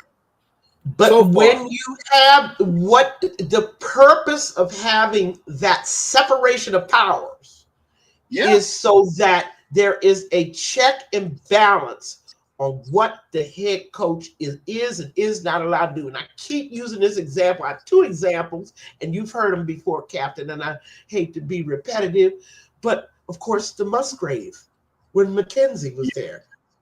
What GM in their right mind who had any power would allow the guy who gave you the number 6 offense and was the reason why you were in the playoffs said, okay, you can go now because the head coach don't like you no more. There is no way a GM who knew what his job is, had power, would allow that to even happen. He'd get them both in a room together, work it out. Yeah. You're not leaving. You're not leaving. You're going to figure this out. Just leave him alone. Don't stand on the same part of the sideline. Did he stand at all? Stand as far away. The next move, Buckner, the defensive line coach under Gruden, improved us 12. We went from 32nd in sacks to 20th in sacks. Okay, even Cleveland Farrell started looking like he could play. And what does Gruden do? I want Rob Marinelli to come in. Bye-bye. That's my boy. That's my boy. Mayock should have said hell to the no. He stays. Let me hire Rob as a defensive assistant head coach. How much you want me to pay him? Yeah. You are not running Buckner out of here. But see, you said it, Peggy. You said it. You said Mayock should have done that, but you know he wasn't going to do that because who was exactly what we got right now with Spytek. Well, you said also that what is the checks and balances? Maybe it's Brady. We don't know. We don't know. Pete's standing there. I mean, it could mediate it. But if you want to start with the right model, I know you heard the guy say, fire everybody and start it all over again. No. It does work. But in a winning franchise, and this is what Tom Brady should have been studying, except for that idiot. He's not building a business. That's what you do when you're coming in and you get rid of the CEO and the president and the CFO. That is not what you're building here. You're building a sports team. Okay? I got you. But he has, Peggy, he did it for sports franchises too. I do want to at least say that. He was which ahead. Franchises did he do it for? And what are they doing now? Are they successful? That's the question you asked. Did it work? I read the article. Which teams? I read the guy, and again, I apologize that I don't know his name and I don't know which franchises he's. I want to know which franchises he gave that ass backward advice to. Okay. Because I can assure you, they are not the Rams and the Steelers and the Kansas City Chiefs and the Philadelphia Eagles of the world. I can assure you. I will Minnesota I will try to find that answer. Because I read the article and I brain fart. You know, I got this is what he did. I don't have this way. Buffalo Bills the same way. The GM sits on one side, and and I mean that guy McDermott. I mean he runs his thing. The GM runs the front office. You've got the separation of powers. He doesn't let him get rid of the decision to re-sign. What's his name? The one who ain't never been to a Super Bowl. What's his name? The quarterback. They just re-signed him to a huge extension. Buffalo Bills. On RT. Oh, Allen. On Allen. Yeah. Yes, Josh Allen. Personally, I wouldn't re-sign him until, or I'd stack it with incentives. You get your guaranteed money when you bring me to a Super Bowl. I mean, I don't have no problem giving you more money. But again, that wasn't anything the player or the head coach initiated. I am very sure. Oh, yeah. No, I'm sure Allen was like, you're going to do what? And I'm going to get how much? Okay, sure. Where do I sign? I will be right there. And he ran from wherever he was going to make sure they signed it. And he had his lawyer. He probably took pictures of it on his phone to send to his agent and his lawyer if he wasn't already there. Say, see, look, this is my proof they did it. So right. I got you. And I mean, there is a clear Howie for the Eagles. Oh my God. Do you think that boy Sirianni seriously tells Howie what to do? No. Are you kidding? Are you No. kidding? But you understand what I'm saying? Peggy, yes, I understand everything that you're saying. And to run your franchise any other way is not a guarantee of long-term success. Even in our early days, we had separation of power too. There was Madden, and then there was Al. Yeah. Two powerful guys, right? And Al didn't mess in Madden's business, and Madden didn't mess in Al's business. And they worked together, and they produced championships. Yeah. I just can't say enough about what it produces when you have the right model. And the right guys too, right? Anyway, I gotta run. I have stayed too long, and I've enjoyed it. Super comments. I never do this with you, Peggy, because every minute with you is gold. I don't ever push you out. No, but you know the workload. Remember the aching bones, you know, and so forth. But I think that we have to wait and see on the Raiders. There you go. Oh my God! I mean, you have to have what do they call it? Accessories and props. Oh my goodness! But no, seriously, guys, you gotta think about the model. You gotta think 3 years from now, will it work? That's all. Will it produce a championship or near a championship?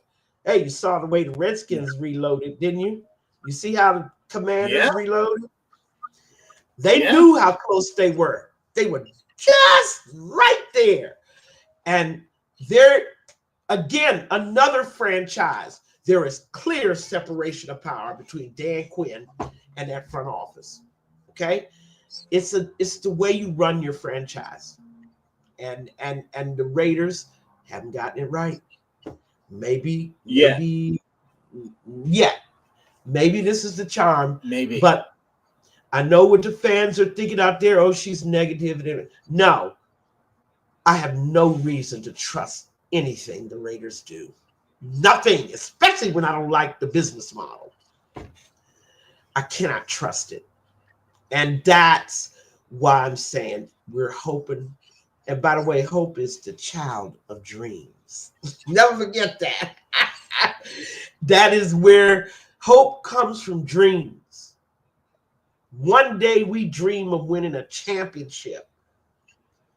We got to hope that we have the right formula to do it. Anyway, gotta go. See you in 2 weeks. Okay. Talk to you later, guys.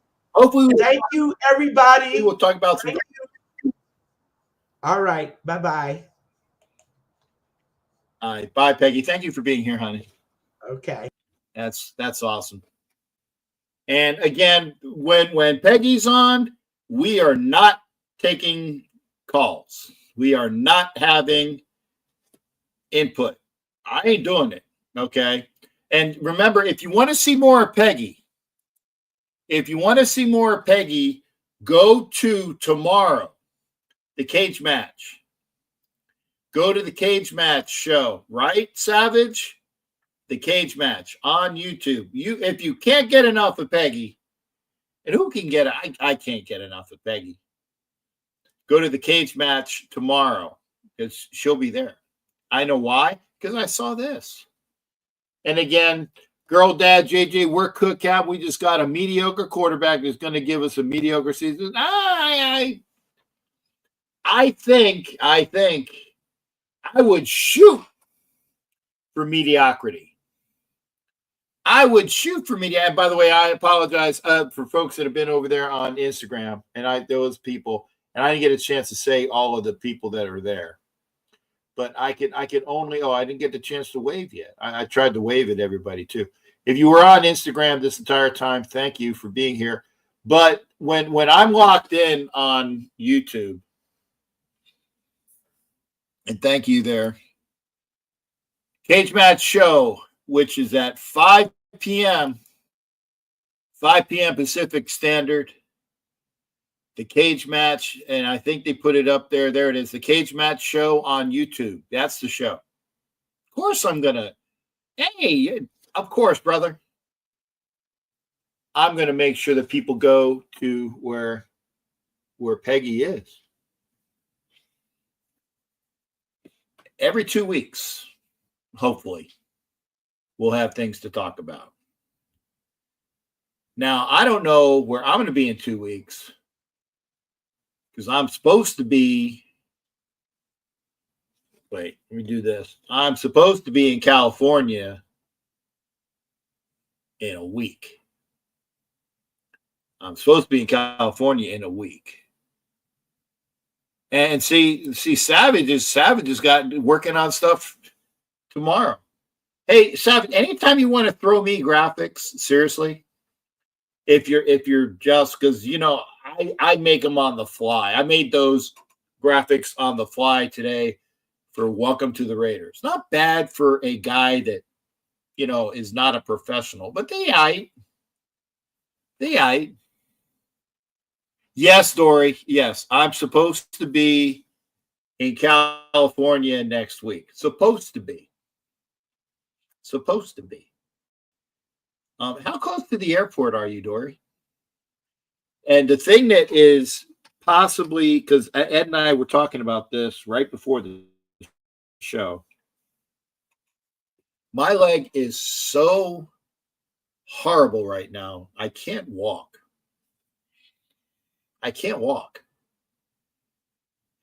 But I want to go to California because I want to hang out with my boy Ed Winchell. I'm hoping that. Raider Cruise? No, Sharif, not Raider Cruise. I don't know, Savage. Here's the thing. I don't even know when I do my shows, because my shows are not planned. Could you think I could plan the interaction that I have with Peggy? Oh, no. That's all ad lib. So you say, hey, you can use this. By the way, if you want to see a great commercial, Savage did the great commercial for me a long time ago. With the captain, the captain and Coke thing, it was awesome. And there you go. Yeah, Anna Diaz and Juan are going on the cruise. And I said this as well. Maybe, and hopefully Anna will maybe put poke on whoever's doing. I said, I am not spending that money on all that alcohol that I don't drink.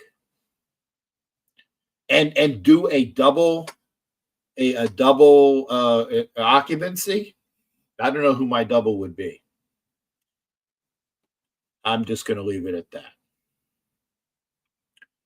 So I could have found a double, somebody else that was a single that needed somebody to be in their room, probably. But I can't see spending all of that money on alcohol. I just can't do it. Yeah, there you go, Savage, for sure. Just revamp it, update it, and do. I say this, and I'm not just blowing smoke up your ass just to blow smoke up your ass. Everything that you do is awesome. Anything that you want, and by the way, I give everybody credit. When I said Sharice Allah Khan said this, I gave him credit. When I saw that Don made a comment, Vanderlyn, this is from him. I give people credit. It's not mine. I give people credit, and you guys know that. So I appreciate all of those things. Hey, when Angelo comes on and does his stuff, and he's got all of those people, and yeah, and by the way, I'm still hoping that Angelo's here, or that and I'll talk with Jason Dean. There's hopefully going to be a draft show here, and it's hopefully going to be Angelo and Jason Dean, and I'm going to be here. You know what I'll be doing on that show? Yep. Good, cool, good thing. How do you think I know about Membo? I don't know about Membo. Not until Angelo told me about him. And I know that he knows his shit. And Jason Dean knows his shit. And he knows all of these people that the Raiders could draft to help out this team.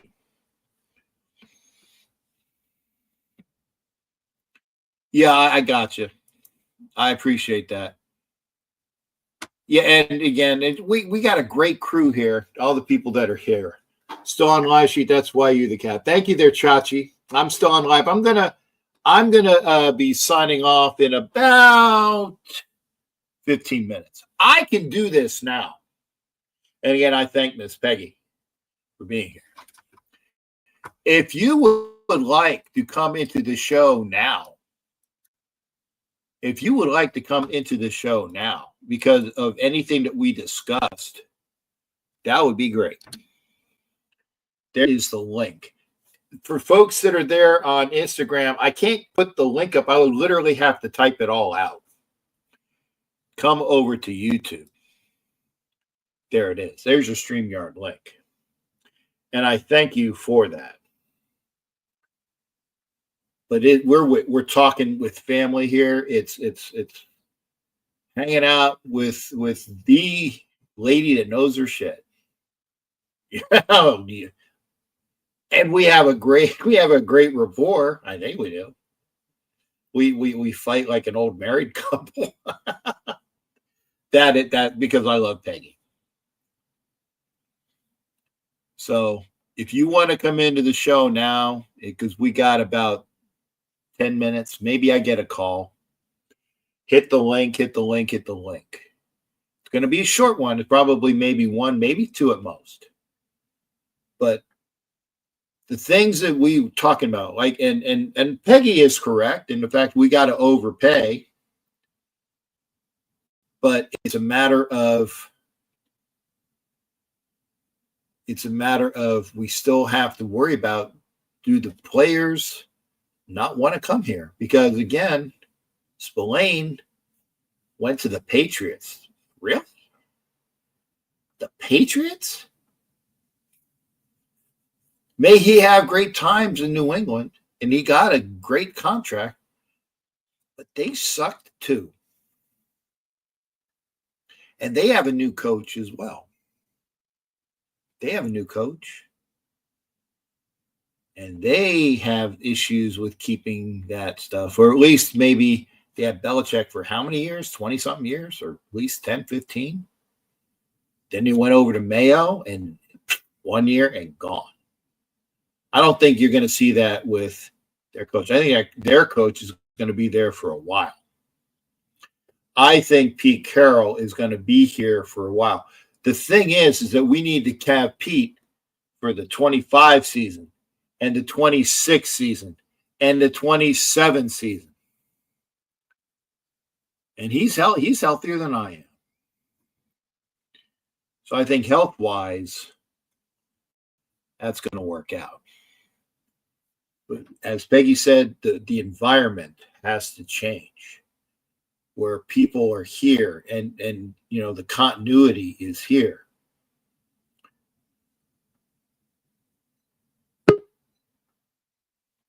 Oh man, and this is a treat. And again, I know that he can pump his show for tomorrow. It is the let me get this off here. It is the Oakland Raiders Savage. Hey, how you doing there, brother? Good to hear from you and see you. What up, Captain? How you doing? I'm good, sir. Can you How hear are me? you? Can you hear me? Yes, sir, I can. Okay. Yes, sir, I I'm can. doing Can you good. not hear me? Okay. No, I can hear you. I can hear you. I guess I'm just I'm not used to being a guest, so I'm all like, wait, I'm not in control right now, so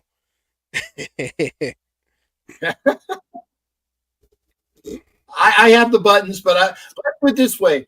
I don't think that I would do anything to get you out of here for stupid shit because you don't do stupid shit. Hell, I even had Emac, the gentleman that was talking, and this was Emac saying, he said, did you see that, by the way? What Emac I was the one that was commenting. Emac, I said he was the answer to Lombardi's what the hell is going on out there. Thank you.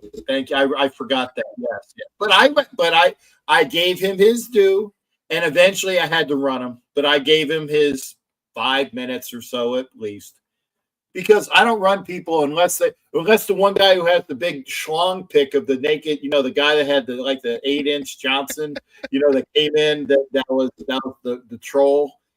That's the only time I run people. So. Well, I mean, you had a lot of. Well, I was gonna say you had a lot of patience with that dude because you don't play for rings. What was Al Davis says? Just win, baby. I don't care how you win. Just win the championships. I never heard of we don't play for rings. I never heard of that before. So, but whatever. Yeah. Okay, I'm ready. Yes, sir. What your thoughts? Like I said, and. We do have to change the environment. We have to change the culture. We have to go back to a culture where, remember years ago, where you say, by the way, Savage was there for the 30 years ago at the garage where the black hole started from. If you're not a member of the black hole, go to the website, become a member, become a lifetime member. Say you want to be in the Tampa chapter. I am the Tampa chapter right now, me and a couple other people. You can get your black hole membership and you can be with us. I'm sorry, Sav, that's another plug. But your thoughts on the culture, like I said, the Raiders need to change the culture back to respectability. People wanted to play for the Raiders because of Al Davis. They wanted to play for the Raiders because of the Shield. They wanted to play for the Raiders because of the culture. And that has to change back to where it is a destination. It's not just because the facilities are great in Vegas. That's a bonus, but the culture does need to change. I agree with that. Yeah, and it also is not having different coaches every year. We need continuity. And that's another thing that, if I like if I'm a worker, I don't want to go to a place that has constant turnover and then now we have a new manager that's going to want to do this differently after we get, I used to work for FedEx, so we've had that my last stint over there or my last place over there where I had a route and I loved my route, and then a new guy took over and then he wanted to change my route to somewhere where I never been before, and then it's like then a new guy came in, then he wanted me to do, and it's like I can't, I got to transfer out. I can't do this no more. So. All these players coming in and they see the turnover. We had all these different head coaches and all these different GMs, and with Pete Carroll, who is a proven head coach, he's got a ring with the Seahawks. He could have had two if he would have handed the ball off, but whatever. And then what he did in college with USC. That was Daryl Bevel. That's his fault. I got to say, that wasn't Pete's fault. That was Daryl Bevel's. And I'm pretty sure that Pete said to Daryl Bevel after, what the fuck were you thinking? I'm sure. Hey, he learned. What the fuck? I'm assuming that he learned if he has another running back like a beast mode in that same situation. We're handing the ball. I don't care. We're handing the ball. And that's offensive lineman. Us offensive linemen, we want that either a down block or a man block. Yeah, we're going through this hole. Stop it. Come stop it. I'm gonna drive you 20 yards that way. Come stop it. So, but I mean, Pete Carroll. I know everyone's gonna be hung up on the age, and he'll be 74 right when the season starts in September. So that's always going to be a storyline, like they always do with these players, like with Max Crosby. Max Crosby, even though it's going to be 5 years tomorrow, he said in his podcast, he was an ex, drugs and alcohol. Like they never let the negative parts go. They always want to put an asterisk to what people are trying to do in life. So they're going to keep talking about that with Pete Carroll about his age. But I think Pete Carroll can be like in the movie Any Given Sunday.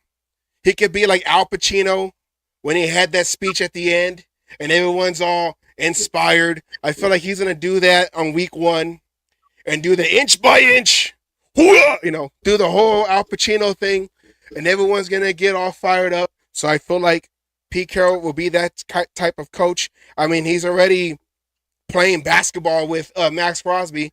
You heard that in the press conference when he got extended. So I think with Pete Carroll, that can attract people over because they know Pete Carroll, and Pete Carroll has a good track record with a lot of these players. When it comes to Spy Tech, I think even though hasn't been a GM before, they said he was heavily involved with Tampa Bay, but you have a guy like Pete Carroll that can guide him because he was, the VP of football operations with Seattle for a long time. And then, of course, doing recruiting with USC. So I think this is a good start. And I know Pete Carroll, I'm going to do what I just said. His age, he's not a long-term, he's not going to be doing 10 years, but he can be the one to set this organization to the right path and then hand that off to whoever is, going to take the reins later on. So he can be the guy to build a culture, and then the Raiders can go off from there when he's done coaching, when he's fully retired. So I believe that they're in the right position to make some noise. They got Geno Smith, veteran QB. I know he probably wasn't on a lot of people's bingo cards going into this offseason, but Raiders made the deal. I don't think it's going to be, a lot of money on the books when they renegotiate everything. So with a guy like that, and he's used to playing behind a line that wasn't good. So if we have the same type of line this year, hey, he knows how to play behind it. He's not going to be running in circles like Luke Getsy had Minshew run around in circles and throw a 100-yard pick six in Denver. So I'm like one of those Raider fans that I'm optimistic and I'm fired up before we even hit the draft.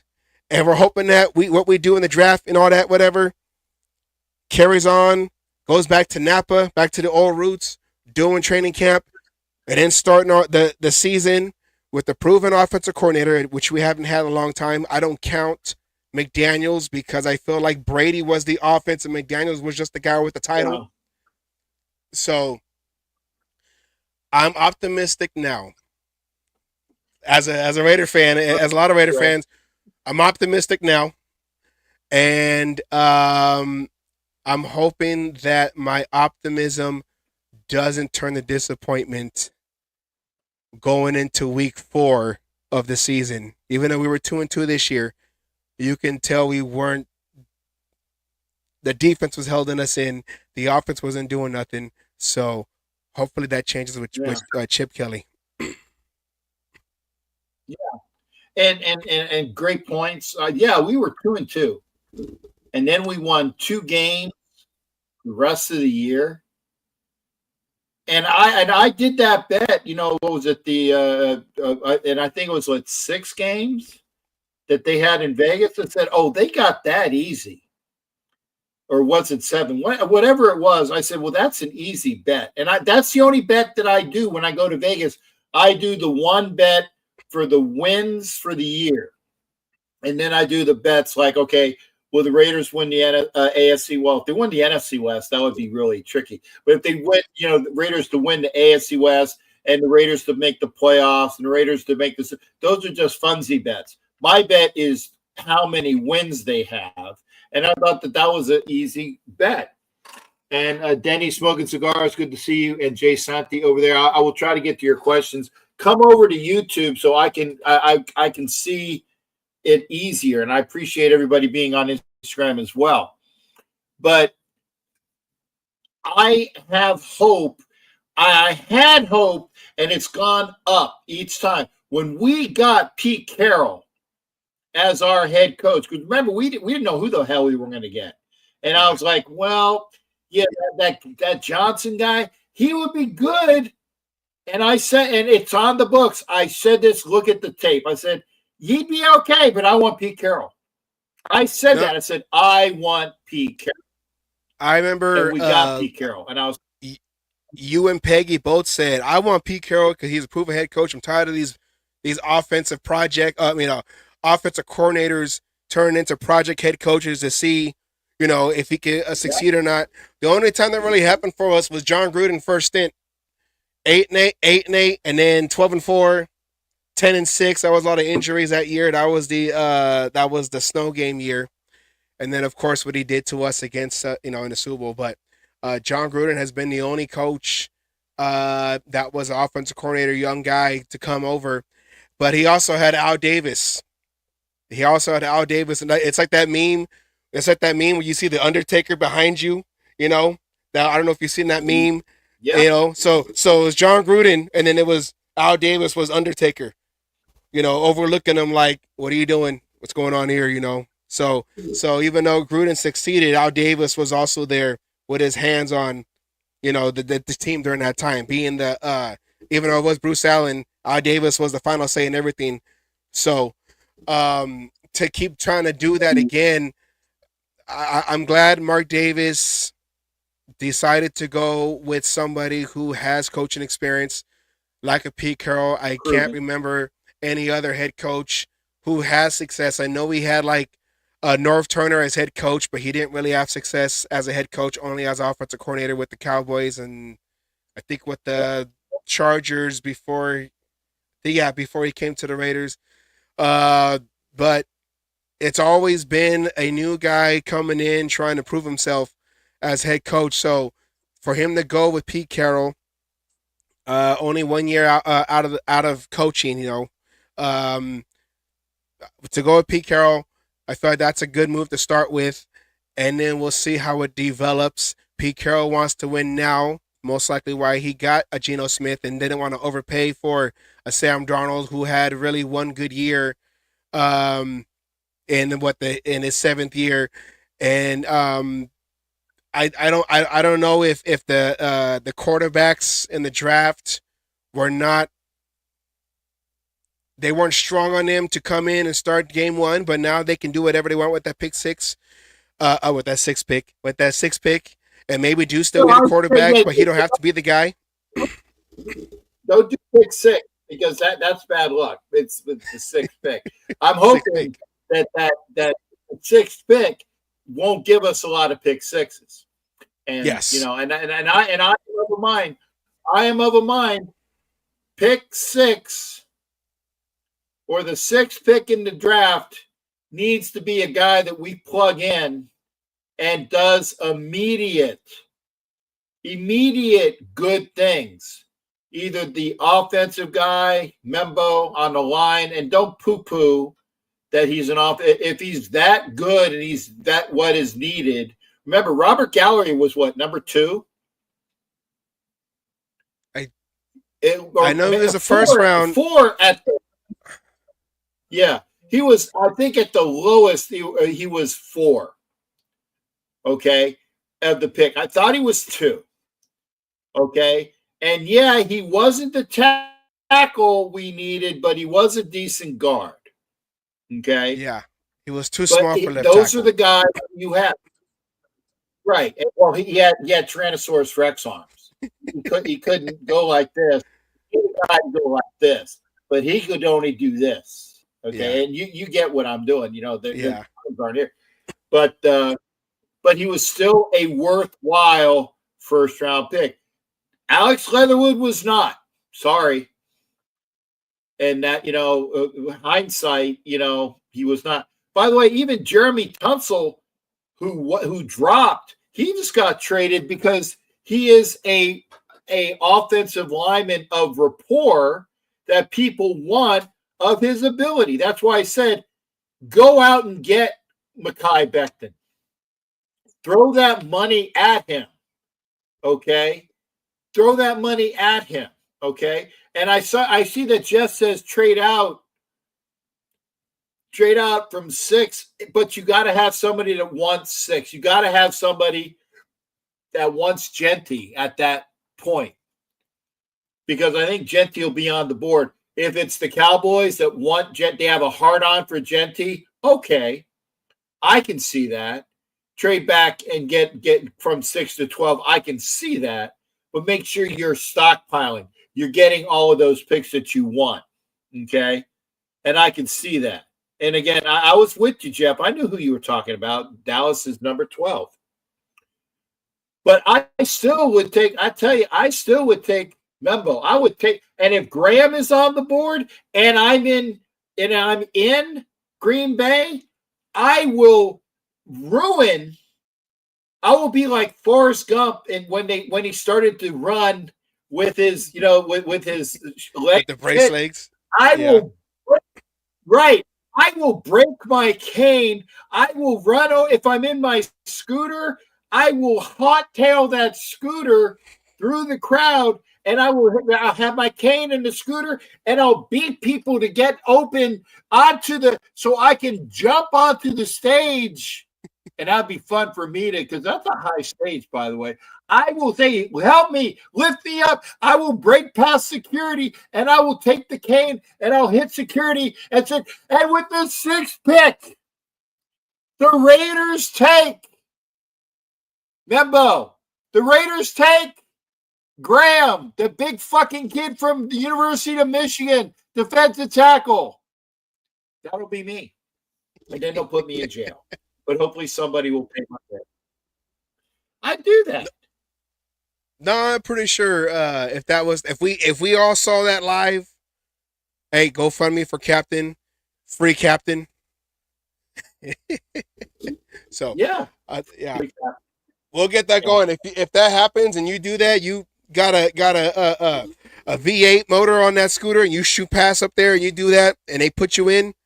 I think Raider Nation will come together and be like, you know what? We'll pay his fine. We'll pay his fine. Free Captain.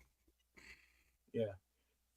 Now, Jeff says, and I want to say this now, by the way, okay, Jeff says you think that Membo and Graham will both be gone by 6th. Okay, if that's true, then that means that, okay, and we're thinking Allen's the kid from Penn State, right? Oh, Carter. So you got Carter that'll be gone. You got Membo and you got Graham. That's 3. So who else is going to be? Okay, Cam Ward is 1, so that's 4. Okay, those guys are gone. Who else is gone? Is it the cornerback from Michigan? Is it Williams, the wide receiver? Is it Genty? Is it obviously Shedeur Sanders? Does somebody take a flyer on Shedeur by number 5? Because there you go. If Genty's there and if we're not really enamored with Genty because there's so many really good running backs in this draft, that's when you said, hey, okay, who wants Genty and what do you want to give for him? And we'll trade back. And that's where I think that's where you get the value at number 6. But you got to have somebody that wants something. And we'll see. Yeah. Who do you want, Savage? If all things being equal, who do you want at 6? And I'm not trading up to get anybody.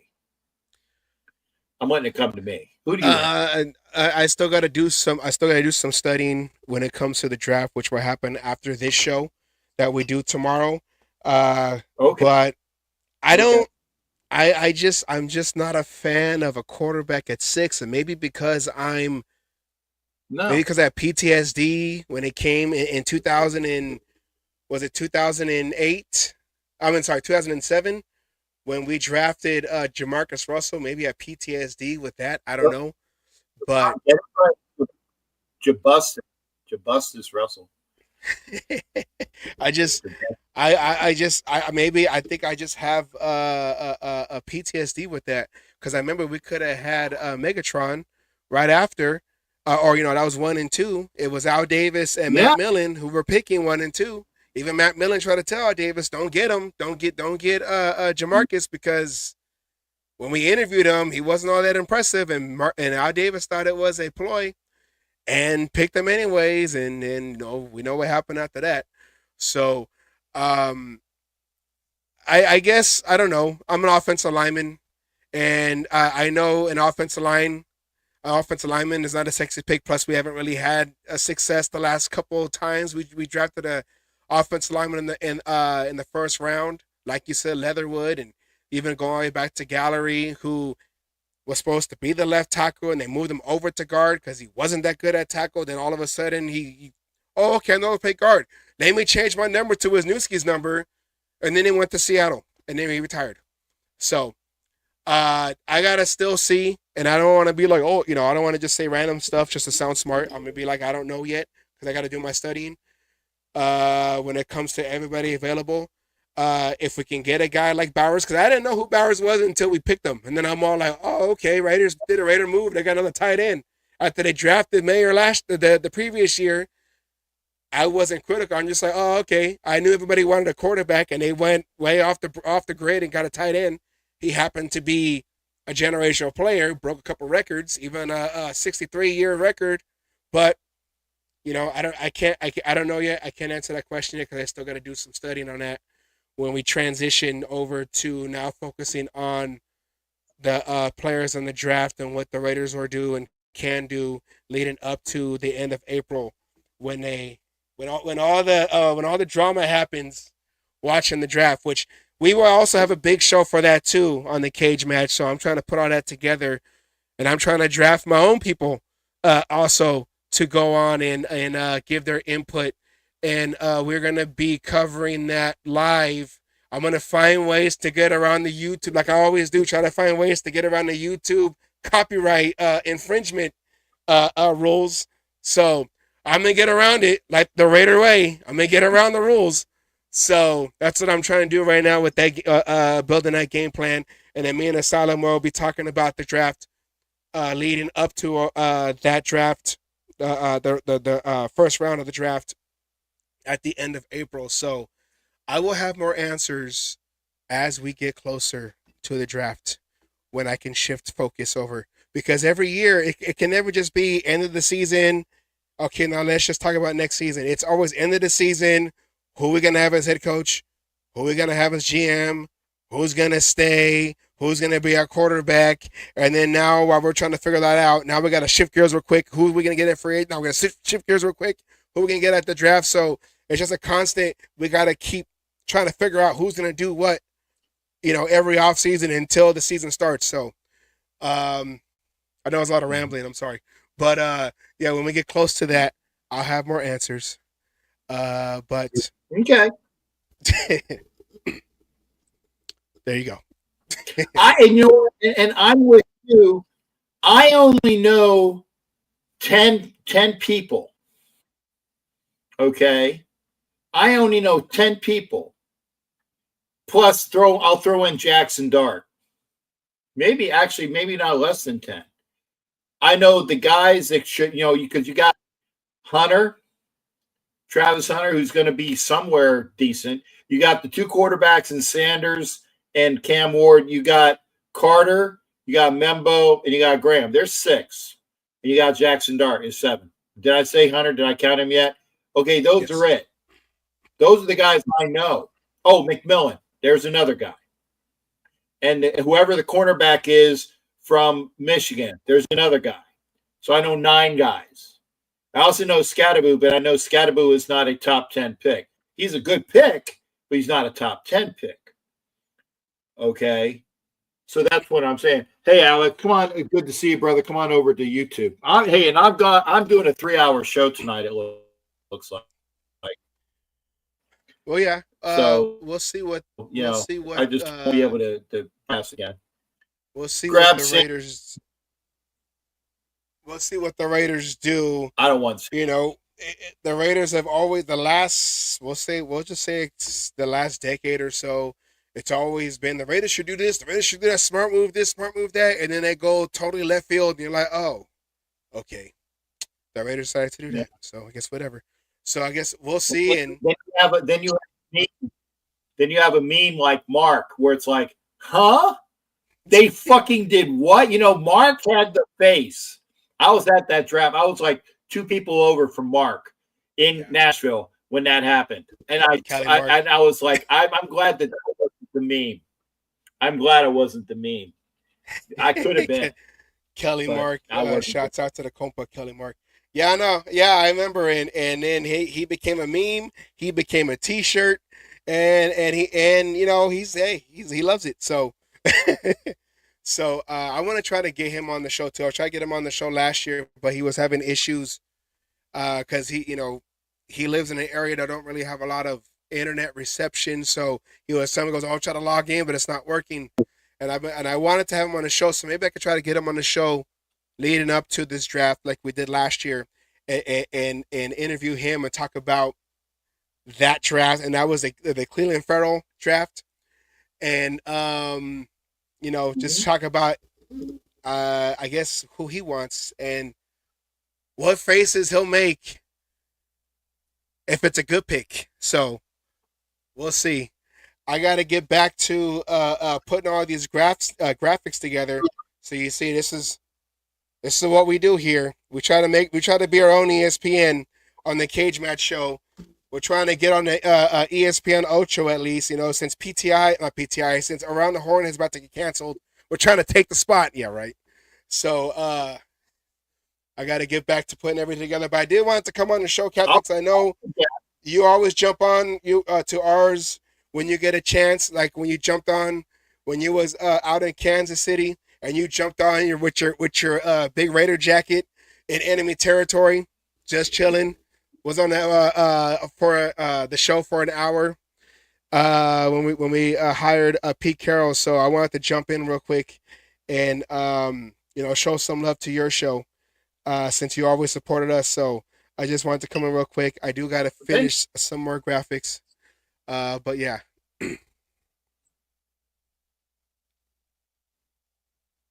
Hey, and before you go, I'm going to bring Jeff in so you guys can say hi to each other. I don't mind. I don't mind 3 screens when it's like when there people are moving. Going on, brother? What's up? What's up? What up, Jeff? Can you hear me? Yes. All right. So what's up? I was doing some. What? I was doing some panhandling, trying to get some subscribers, trying to get some viewers for tomorrow. I'm over here. No, I want to jump on Captain's show to show some love because Captain's always helping me out, helping us out in the show. And I always call Captain the hardest working man on YouTube. He's the James Brown of YouTube. So I always want when I get a chance to, I always want to come in and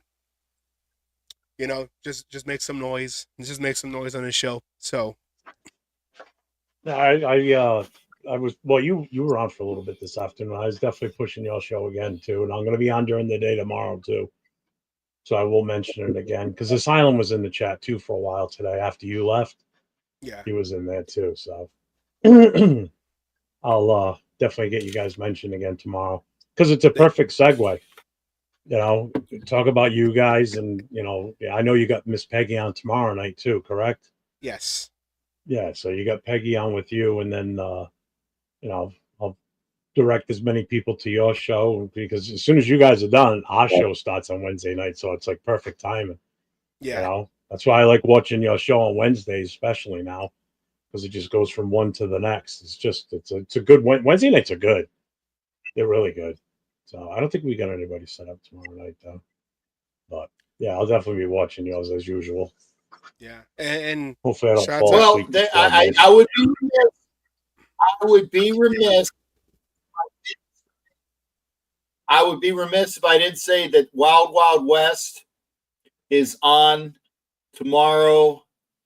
That's right. I'm thinking, was it 6:30 Eastern time? Yeah. So Jack Kenna holds down the Raiders report for the Wild Wild West.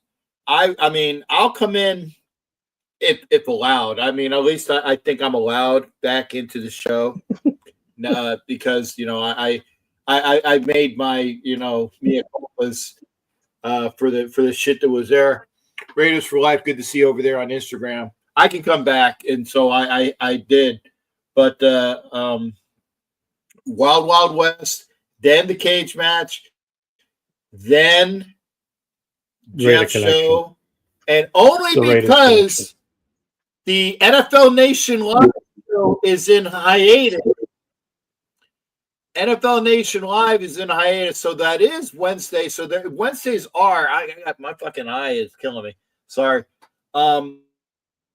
So Wednesdays are very, very active for Raider and NFL content. So it always be that way.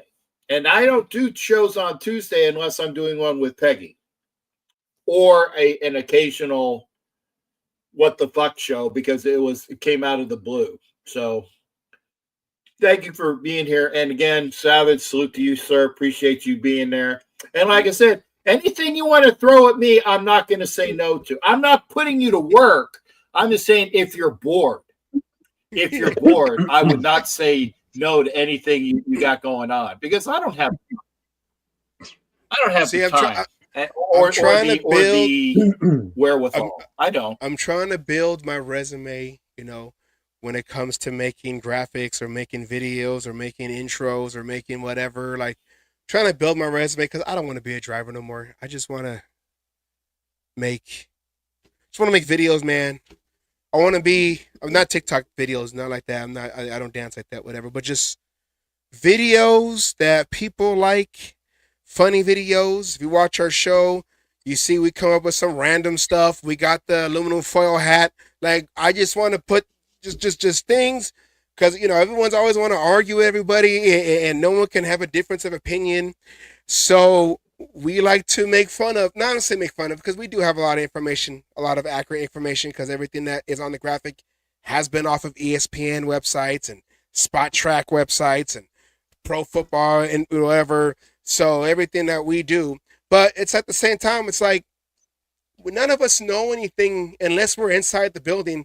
None of us really know what's going on. We can only speculate and go by the common sense that we've seen in the years that has been that we all have been Raider fans. So we can only go by what we remember, what we can compare it to, this and that, and just try to be entertaining and just like you're hanging out at a tailgate. Oh, I think this guy's cool. I think this guy sucks. We have a couple beers, have a couple shots, go to the game, and then it is what it is. So we just try to be that difference, where it's like, hey, just have fun with it. It's football conversation. Why are we always mad? You guys are definitely entertaining. There's no two ways about it. Your show's awesome with between all the content you guys put out and just the comic relief between the two of you with you and Asylum. I mean, it's just it's fun as hell, and you actually make it fun from the chat side of it too. I mean, I can tell when I get Asylum going because I start typing something and I can see him start smiling while you're in the middle of a serious talk about something. I can see him start smiling, so it's like, yeah, I got him. See, the one time it gets serious, and you gotta just mess the whole thing up, Jeff. Man, I appreciate, Jeff's always in the comments, and then Anna has been on, like, just about from day one. Yeah, she is. Anna's been on every show. Asylum has his own record. He's been on every single live show since we've done the show, going on 2 years now. I've missed a couple, but I have put the show together. Jeff has covered for me when me and my family was in Legoland. So, but I was on the ride recording videos of like the Raider press conference, and I'm over here like trying to, okay, send Asylum, it's ready. Okay. So me and Asylum, we put the shows together every week, every Wednesday, 5 p.m. Pacific, 6 p.m. Mountain, 7 p.m. Central, 8 p.m. Eastern, for all those, for every time zone, and then of course in Hawaii, that is 5 minus 3 now because of the 2 p.m. Hawaiian time. If Rick is out there watching or listening, so every Wednesday we do that. We put information in. We have fun. We make jokes. We make fun of the Chiefs because that's what we do. So, and we do that until the season starts, and then we go into season mode. So, that's what we do. And we'll be here tomorrow with Miss Peggy. And like always, Miss Peggy is always, the hard hitting. I told her, I said, we need to sign you to a long-term contract. Okay, that's what we need. So we'll have her on tomorrow night, and she'll be, what would I like to say, giving us a lecture on how she feels of the current state of the Raiders up until this point. So I just wanted to come on and shameless plug. You guys, I'm sure you guys don't get the brunt, because Peggy gives me barrels of like, I feel like I'm under attack with and I love it, but I'm like, I'm sure you guys don't get the brunt. I'm the brunt of Miss Well, Peggy's, you're the only one on the show with her, so yeah, you're gonna. I don't even know what the word is. Well, yeah, the first time we had, what's the other time, Miss Tacktown, by the way, hey. Sorry, I was going to say the first time we had Miss Peggy on. Tacktown wants to know what your guys. I'm typing that right now. Go ahead. The Cage Match Show on. Oops. YouTube. All right. No, the first time we had Miss Peggy on, it happened when Asylum was going to debate her about Marcus Peters, and then the Raiders ended up cutting Marcus Peters right the day before we were going to go live, and Miss Peggy came on, and I didn't know how Miss Peggy will be I never. Yeah, I got concussion protocol basically. I felt like remember that it was Reggie Bush in his first game in the NFL, and then they got smacked by the Eagles on that first, I think it was like a swing play. He went out for a pass, then they got smacked by the Eagles. I don't know if you remember that, Reggie Bush. I felt like Reggie Bush on that play. Well, I just got smacked, and now I'm just kind of sitting there like, what happened? What's going on? Birds, spinning around. So I learned that when Miss Peggy is on, you need to be head on a swivel, be on your toes, because if you slip one time, okay, she's like Jack Tatum when he hit the receiver White in Super Bowl 11. So Sammy White, baby, Sammy White, yeah, yes, and he said he didn't. And drop by the the way, you're always prepared. I think the only time, and I'm going to say it because I think you know what's coming. I think the only time that you weren't prepared was during a broadcast a couple of years ago when you were fucking, what do you call it? Sidelined. Like you had no fucking clue that you were getting trucked. And you know what I'm talking about. You had no clue what was going on. Yes. Yeah. I but know you're exactly. You're always prepared everywhere else. Are you talking are you talking end, during, by the way, are you talking during Veterans Day 2020? Around Veterans Day 2020? When I got pulled in to cover, and then it was a whole. Yes. Has it been? Yes. Oh, okay. I remember the show. I didn't remember the time frame, but yeah, I'm sure it was. Yes. Okay. I know and her exactly. Is like Ralph and Alice. Is that for me, Sharif? Yeah. Are you saying that Peggy and I are like Ralph and Alice? Yeah, and she gets me. She okay. And again, I think I know my stuff. Peggy does know her stuff, but we have our opinions that but we hold by. But I also know that she's right at things. But again, I'm like, you can't do anything about it. There's only so much you can do about it. And by the way, Jeff, for Tacktown, put your channel as well, Jeff, for Tacktown, so that you did, right? I put it in there. It should Thank be you. in there. Okay, Tacktown. No problem. These are the channels. Yeah, it is. I'm sorry, I didn't see it. I'm a schmuck. All right. That's SCHMUCK, by the way. So people know how to spell the way to spell schmuck. That's the cage match for YouTube, and also for Jeff's, it's the YouTube channel is right there. Their Tacktown. That's Jeff's channel, and so you can watch their stuff as well. By the way, Tacktown, thank you for being here. Thank you. Is that Sack? Is that Sack? Did he change his name and just wasn't? I didn't know about it. He's been in channels. Yeah, Sharif knows. Yeah, I don't think it is. Well, welcome to being here. I don't think I've seen you here, and if I haven't, I appreciate you watching. I really do. I appreciate you watching. Just scan the QR code, and you subscribe. Oh, you are new. Channel. Thank you, brother. Thank you for being here. That's right. I got one of them too. There you go, and I'll keep it there. I don't know if it'll work because of the glare. Hey, and you know what? If anybody wants, if anybody wants, we've been sending this out for free. We got this on lanyards. If you want to, whatever, just so you can help us get some subscribers. You do this. I'm gonna be like, we do this right there, and you're like, oh yeah, so yeah. Okay, so QR code, scan that right there. If you want one of these, come in the show, let us know. We'll put an email out, ship it out.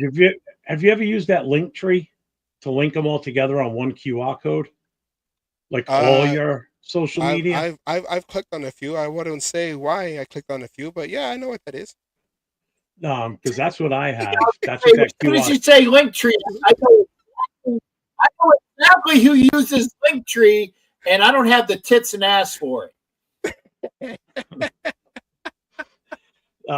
Because that's where that QR code on the magnets takes you to. It takes you to a link tree and it shows everything. Which is, I actually invested in actually bought into it this time. I paid for it. But yeah, it's got everything on there for the club. You have to pay for it. You even got the merchandise like this stuff. So everything's in there. We got a sub. Hey, we're trying to get you there, Tacktown. Thank you. Appreciate it. Subbing, brother. I do. Thank you. Appreciate it, because we've been stuck on 298 for the longest, and it's like we got stuck. And all my, I come up with the shorts, and YouTube keeps trying to shut me down with their shorts I make, because I try to tie in the WWE with the Raider stuff, and YouTube keeps trying to shut me down. I got to find different ways to post it. So that's what our last short was, the John Cena turning heel, when I flipped it to make it seem like Pete Carroll turning heel when he took Geno Smith. So, but I had to keep playing with it and keep filtering it. So YouTube, it'll go under the radar. That's what I said. I try to find ways to get around YouTube. So it's my has been my favorite hobby now, is to get around the YouTube walls. So that's what we try to do on our show. We sometimes get shut off for a second because YouTube catches us. But hey, that's what we do. We're not getting monetized yet. So until then, we're gonna do some illegal stuff. That's what we do. And because all we're trying to do is provide a great show for the rest of Raider Nation that watches us. Even if YouTube tries to shut us down, we always blame it on Roger Goodell. So that's what we do, and that's how we have fun as a Raider podcast. We give you information, but we like to be the anti-podcast, basically. And everyone's opinions, even if you're not a fan, everyone's opinions. is Go ahead, finish no, it. I said Okay, everyone's yeah. opinions. I owe you an answer. Everyone's opinions, no holds barred. When we're not going to crucify you for feeling a certain type of way. We will answer the question. We will give our thoughts. But that's what the show is for. If you have a different point of view, then we will, go from there. Because I know there's all other shows where, oh yeah, you're so stupid and da da da. I don't, da da da. I mean, I'm like the guy who said we don't play for rings, and then I was like, I would have flagged that guy a long time ago. But whatever. But your opinions, everyone's opinions matter because, like I said, we're all Raider fans. We're not there inside the locker room. We're not there inside the front office conversations. We're all Raider fans, passionate Raider fans, who's tired of losing, who's tired of the instability, and all of us just want one thing, and that is to just win, baby. Oh yeah. That's a good way to end right there. Oh yeah. I have to be careful now too because I just got monetized yesterday, so I gotta watch it now. Shit like that. Now it's an official show because Furpo came by and said Raiders. So my show's official now because Matt Marinovich was in here and Furpo came by to say Raiders. That's what makes it an official show. So good to see you. And again, and by the way, congratulations on monetization. You got 1,000 that quick, man. That's awesome. Yeah, I banged through it fast. Awesome. I wow. I got in at the right time. I just started this shit at the right time. Perfect season with everything that was going on. And I got a good group of guys. Certain person that Savage knows that said that they were the impetus of me getting monetized. Are you fucking kidding me? If you can't see what I'm doing, I am grabbing my nuts. I can figure it out. And saying this, that they were the impetus. Yeah, fuck that. Anyway, and by the way, Tackdown, I do sometimes, I pick my nose like Booger does, and I grab my nuts. I have been known to turn around and not moon, but show the ass too. So there are other things to look forward to. And but thank you for that. My answer to you, Tackdown, because you asked me who I would take at 6. Okay. If Graham is on the board, that's my pick. If Membo's there, I'm taking him. I am not taking Sanders. Not doing it. Not gonna do it. Not gonna do it. Wouldn't be prudent. Wouldn't be prudent. And if Genty is there, I'm probably waiting for somebody to trade for him for more picks. Because there's so many good running backs in this draft. Not that Genty's not worthy of the pick, but somebody has a fucking orgasm for Genty. Somebody has an orgasm for Genty more than we do. And there are so many other good running backs that you can say, oh, you want Genty? Okay, here's the pick. We'll go down and we'll get more picks. So that's my answer to you. We play for visiting fans. Oh, okay. And by the way, Sharif, I hope you know that because I was hitting on Sharif a lot tonight, and Sharif and I are good friends. But I was just saying, and again, that's why I would say what Peggy said. Who the fuck do you want, or would you have gotten as GM? Because the only one that I knew that was available at the time was fucking the Walrus. What's his nose? He used to coach the Seahawks. That's the only guy that I knew that was a GM that was available. I'm sure there were others, but yeah, Holmgren. I was going to say that's the only guy I knew that was, available instead of Spytek. And that's why I said, if you're going to say, what I'm saying that I was asking who was available that had GM experience. The only one I know was Holmgren. Yeah. I'm sure there were others, but I don't know of any. That's why I said if you're gonna say something, give me an answer. Don't just put it out there. Give me an answer. At that point I would have gone. Jelly Roll has been a GM before? Oh, I didn't know that. I thought he was. No, Well, I wanted Champ to stay. I wanted Champ to stay. And it's unfortunate that he is gone. And I think that's going to hurt us. But again, it's Probably. not my problem type of thing. We have to go forward and deal with it. We got to deal with it. So that's one of those things. But well, anyway, for me, in the words of Singletary, I just want winners. Not that I'm closing the show.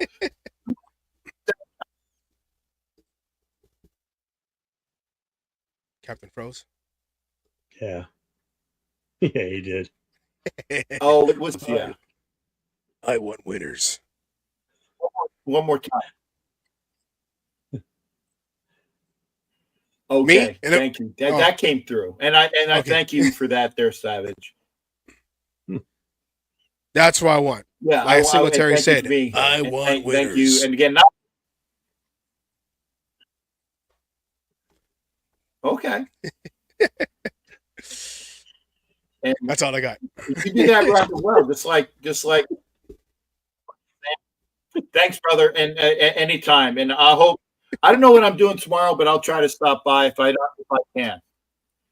Text me and remind me, because I have old man shit. Sometimes I want to do it, but I forget. Cat moving over there like that, like the stutter stuff. It reminds me of Max Headroom from the 80s. The way he just keeps skipping around the screen. All right. Take care. See you, Savage. Am I skipping? Yeah, you are. Yeah. You keep like freeze framing. Take care. Peace out. I'm skipping. Fuck. Okay. All right. Be good. Now you're stroking out. Now you look like you're having a stroke. There we go. No, hey, don't even think about that shit.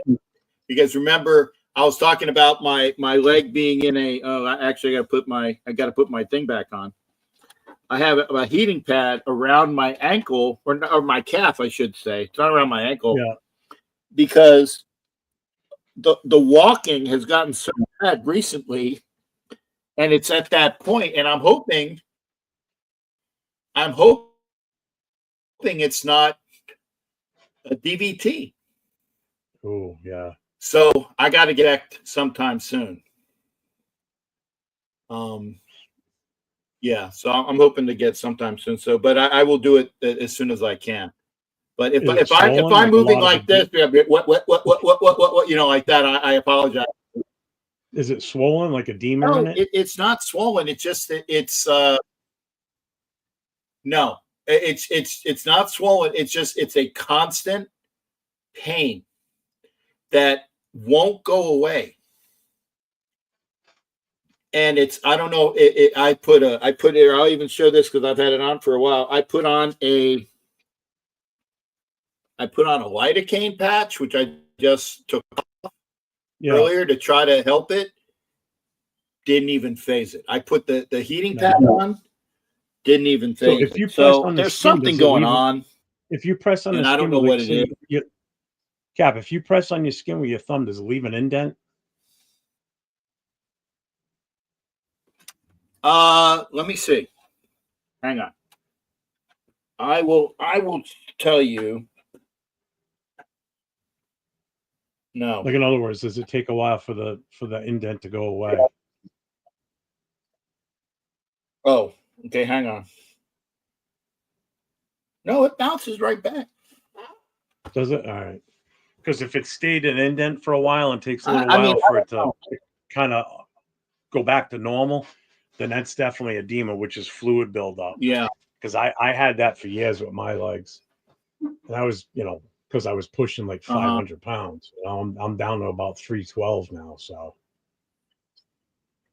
but yeah, that's it. Dude, good for you. I used to be at 312, and yeah, I just went to the doctor's today and they weighed me in. I was shocked that I was down that low. I'm happy. Good. Well, that's great.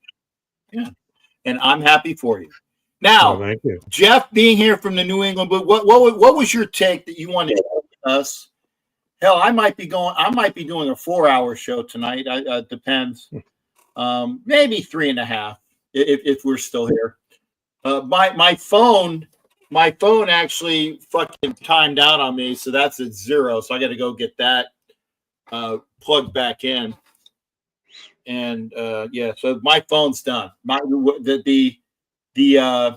guess what was on Instagram There's no more. stopped.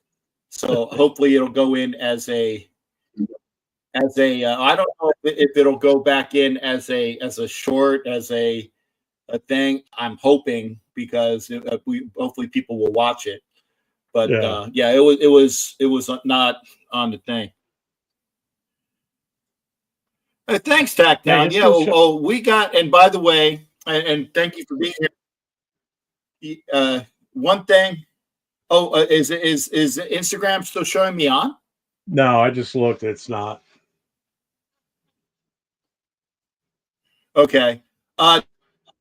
Tacktown, I will say that the show you saw tonight, every 2 weeks, normally, especially during the season, I will have Peggy on. Every 2 weeks, we will have a show. Now, it's going to change. There's going to be the first Tuesday of every month. I have a meeting with the Black Hole. So if it just so happens that that's the every 2, I'll have to push that back a week, okay? But that'll be a Black Hole meeting the first Tuesday of every month, so I won't have it on those days. But usually every 2 weeks, I like to do something with Peggy, especially during the season. Now, there's not a lot of chance to talk about as well. Wednesday nights, NFL Nation Live with myself and Ref Guru and the great Hall of Famer Violator. We do shows Wednesday nights. NFL Nation Live, be sure to hit up for that. Thursdays and Sundays are the Captain Jack shows, 9 o'clock Eastern, 6 o'clock Pacific, every Thursday and every Sunday. And as I was saying before the show, yeah, Tacktown, I travel for games. He does. Oh, yes. Big time. I am. Yeah, I missed one Vegas game last year because I was working. I don't have that job anymore. I missed one Vegas game. It was the Steelers game. I was at every Vegas game last year. And I was in Baltimore. I was in Tampa. Where else was I? I missed a lot of games last year because I was supposed to be in Cincinnati and I was supposed to be in Miami and I was supposed to be in New Orleans, and I said, fuck it, I ain't going. But normally I travel to those games too. So yes, I do a lot of travel. Neuropathy, Sharif, I know I got my neuropathy, and I know I got that my sciatica is sucking. So there it is. Arnie, good to see you. You roll all over the place. Yeah, he's a whore. He's a whore. I'm on all the time now. I'm a whore too. Yeah, I've been on so many hours the last couple of weeks. It's been insane.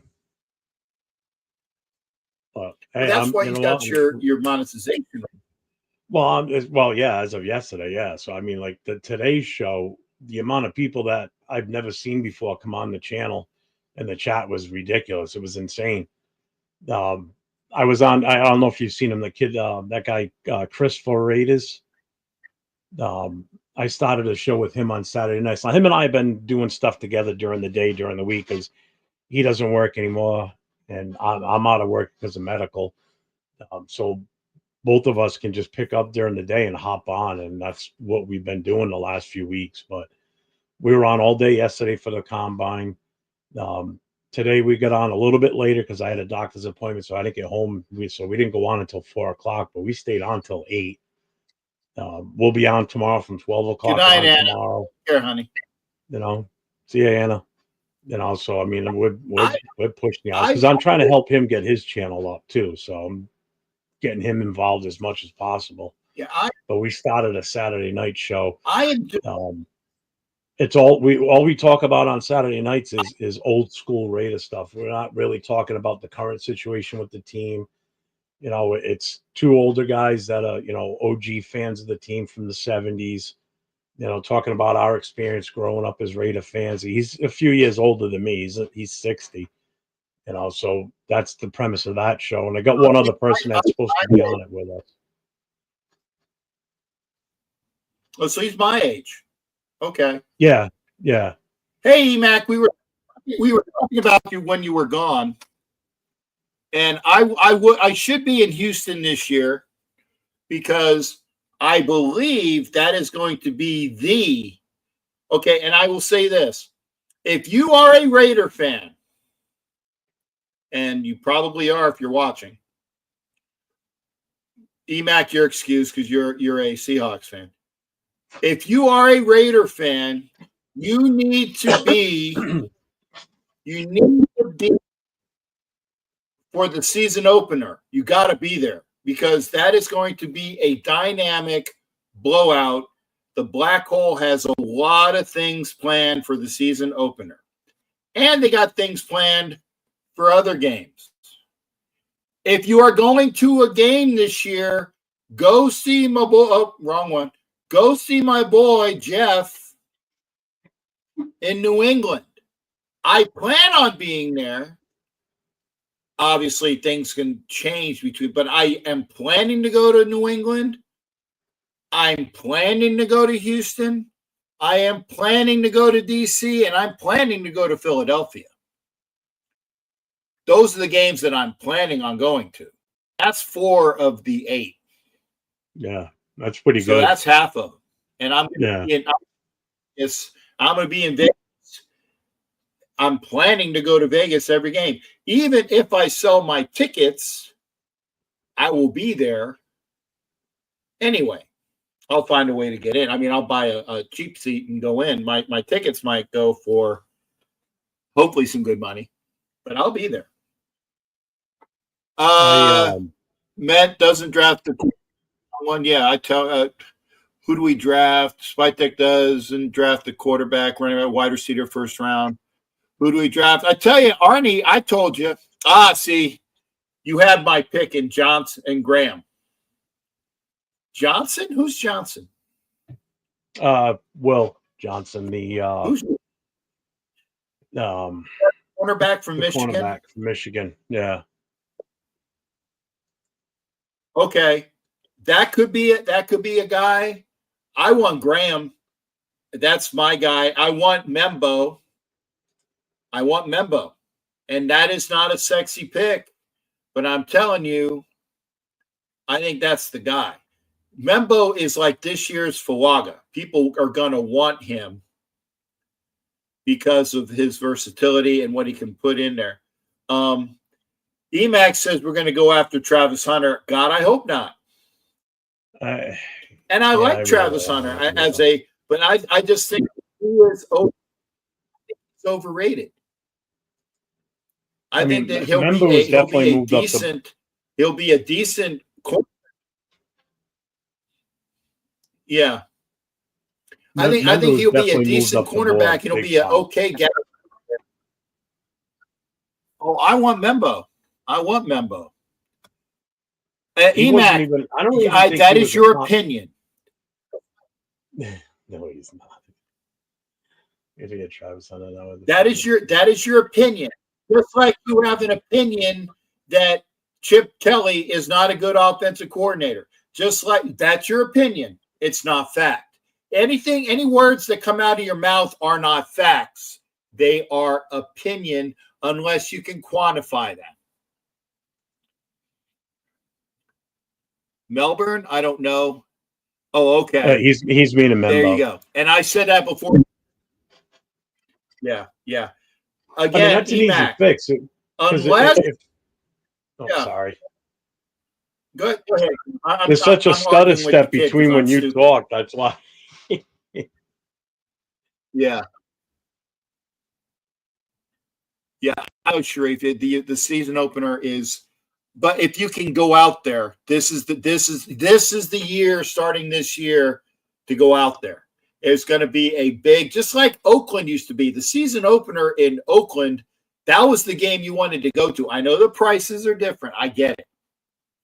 I know the prices are different. I get it. But if you're going to go to the season opener. And again, it's your opinion. It's not a fact. And I'm not going to argue with you anymore. Go ahead, Jeff. I apologize for cutting you off, sir. Well, yeah, the season opener when it used to be in Oakland, that always was the first week was always Raider Mecca too. You know, because I know a lot of the guys from the Booster Club used to go up there, you know, for the Mecca too. You know, they haven't had that since we've been in Vegas. You know, I know you used to go because I used to see pictures. Yeah. And I mean, the big thing with the Raiders when they come to New England, we can't plan anything until we know a date. And I'm just praying to God the date's not going to be in December or around a holiday, because that would just throw a monkey wrench into everything, because that means there's a better chance of not a lot of Raider fans coming out from Cali or Vegas, or like yourself coming up from down south. You know, so I'm kind of hoping it's like a September, October. If it's late November and into December, it's going to be freezing cold, first of all, you know, and I just pray it's not around the holidays. You know, you'd rather come up here in September and October anyway. You don't want to come up here in the winter. You guys be freezing your nuts off. My buddies from California that want to come up, they're like, "Oh, I'm fine with the cold." I'm like, "Yeah, wait till you get here, and then you won't be." I want to go up there, and Jeff, if I do go up early, I'm going to try to stay with you for a night or two. I'm going to try, but I'm going to come up early, and I'm hoping the Sox are in town. Why? Because I want to go to Fenway. I want to make it worth my while. Yeah, that's it. That's what I want to do. I want to make it because I want to. I've been to Yankee Stadium, but the Yankees weren't in town. That's the new Yankee Stadium, by the way. I never went to the old one. But I want to go to Yankee Stadium and see a game because it's Yankee Stadium. I went to Wrigley. You got to go to Wrigley. I went to Wrigley. I want to go to Fenway. I want to go to the Park. I've been to the Garden, the new Garden, not the old Garden, but I've been to the Garden. I've been to the old one. Because why? It's the Garden. Yeah. No, I haven't been to I went to the new Garden. Yeah, I went to I haven't been in the new one. I've been to the old one. No, right. Fenway Park, I've been twice. I took my grandfather back in 2014. I took him to his first Red Sox game in like 50 years. He hadn't been in so long, and I had a blast with him. And then I went in 2019 with my daughter and her best friend, and that was a trip. I mean, going with the two of them was hilarious. So that was fun. That was a lot of fun. So yeah, going to Fenway, going to a baseball game is different than what I can't watch it on TV. It's so boring. But it's just the atmosphere of being there, especially when they pop at seventh inning, when they play the Neil Diamond song. To be in that stadium when everybody's singing, I mean, word for word singing the song, there's nothing like it. Because that's where that started. Now everybody and their brother uses it. I know it kind of started in Penn State, but when they had all their issues with the coaches and shit and the athletic director, they stopped using that song. So, but the Red Sox still use it to this day, and it's just now you see other stadiums using it, which kind of pisses people off because it's like our thing, just like the way the nation is our thing. I was in spring training in Lakeland, and they sang "Sweet Caroline." I'm like, what the fuck are you doing? That is a Red Sox thing. It's not a Detroit thing. And I couldn't believe it. I couldn't believe it.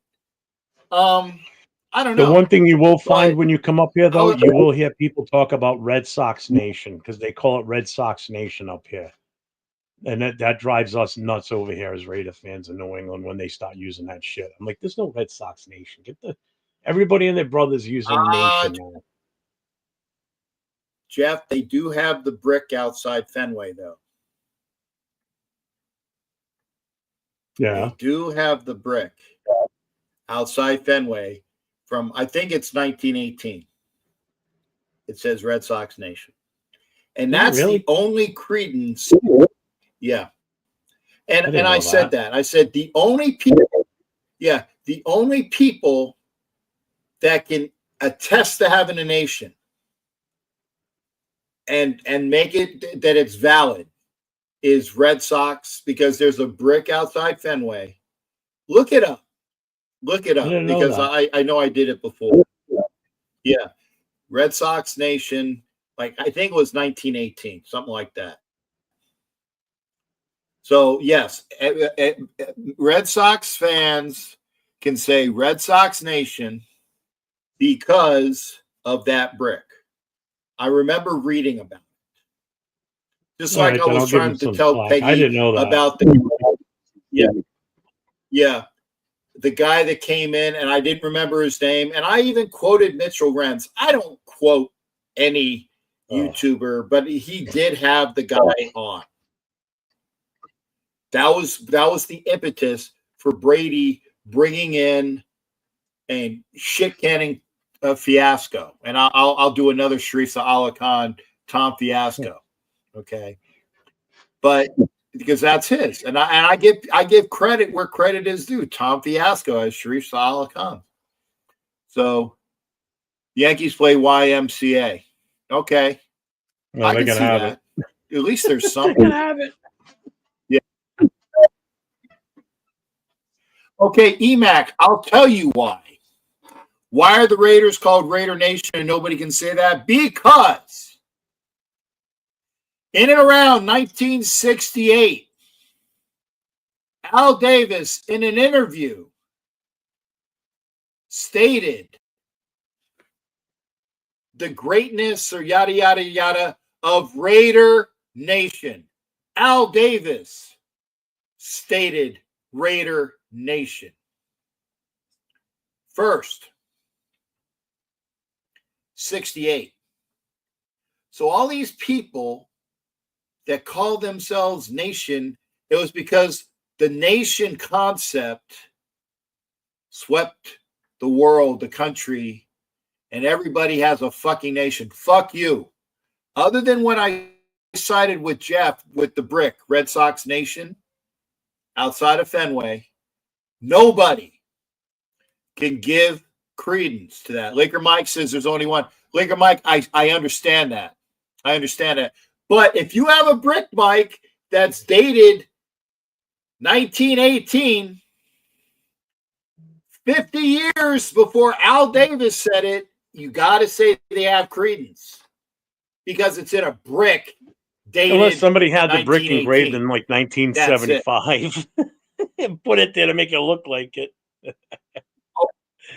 Okay. Because I know the Steelers Well, use then it they too. went- The then Steelers they are the went through a biggest lot. one to use Steal a Nation. You hear that all the time too. That aggravates it because that was the big dispute for years.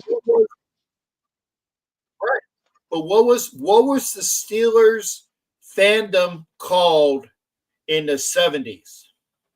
Oh, that I don't Welcome know. to Steeler Country. That's it. All right. Welcome to Steeler Country. You're in Steeler Country. And they showed Joe Green and L.C. Greenwood and Steve Furness and Dwight White. Those are the four I remember. They had Greenwood and Green and Furness and Dwight White. That was their four guys on the defensive line. Welcome, or you're in Steelers Country. Fuck the Steelers. And then you got the really fucked up assholes who calls it Cowboy Nation. Yeah, that's just be the stupid America's team and be done with it. Again, another one that I don't understand why people named them that anyway.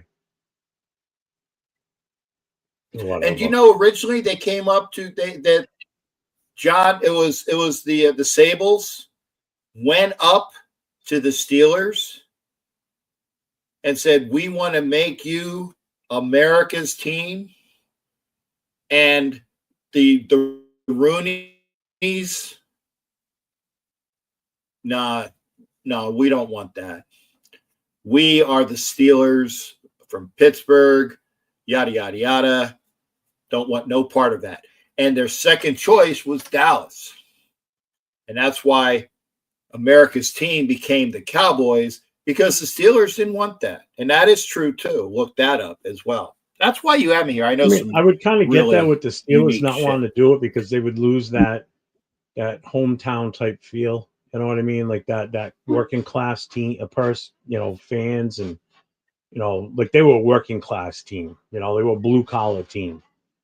Just like the Raiders were when we were in Oakland. They were a blue collar fan base, blue collar team.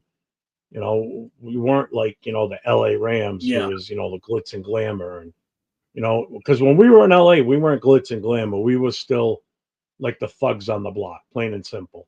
We were still representing the blue collars and the downtrodden, and that's what attracted to the Raiders. That's what brought those fans. Just like people don't realize sometimes how much hip hop culture in the 80s impacted the popularity of the Raiders across the country. I only knew about the Raiders prior to the whole hip hop thing because I was a fan from the 70s and saw them in the Super Bowl and on TV in the playoffs. You didn't see them on TV around here during the regular season, and then the 80s rolled around and you had NWA become popular wearing all Raider gear.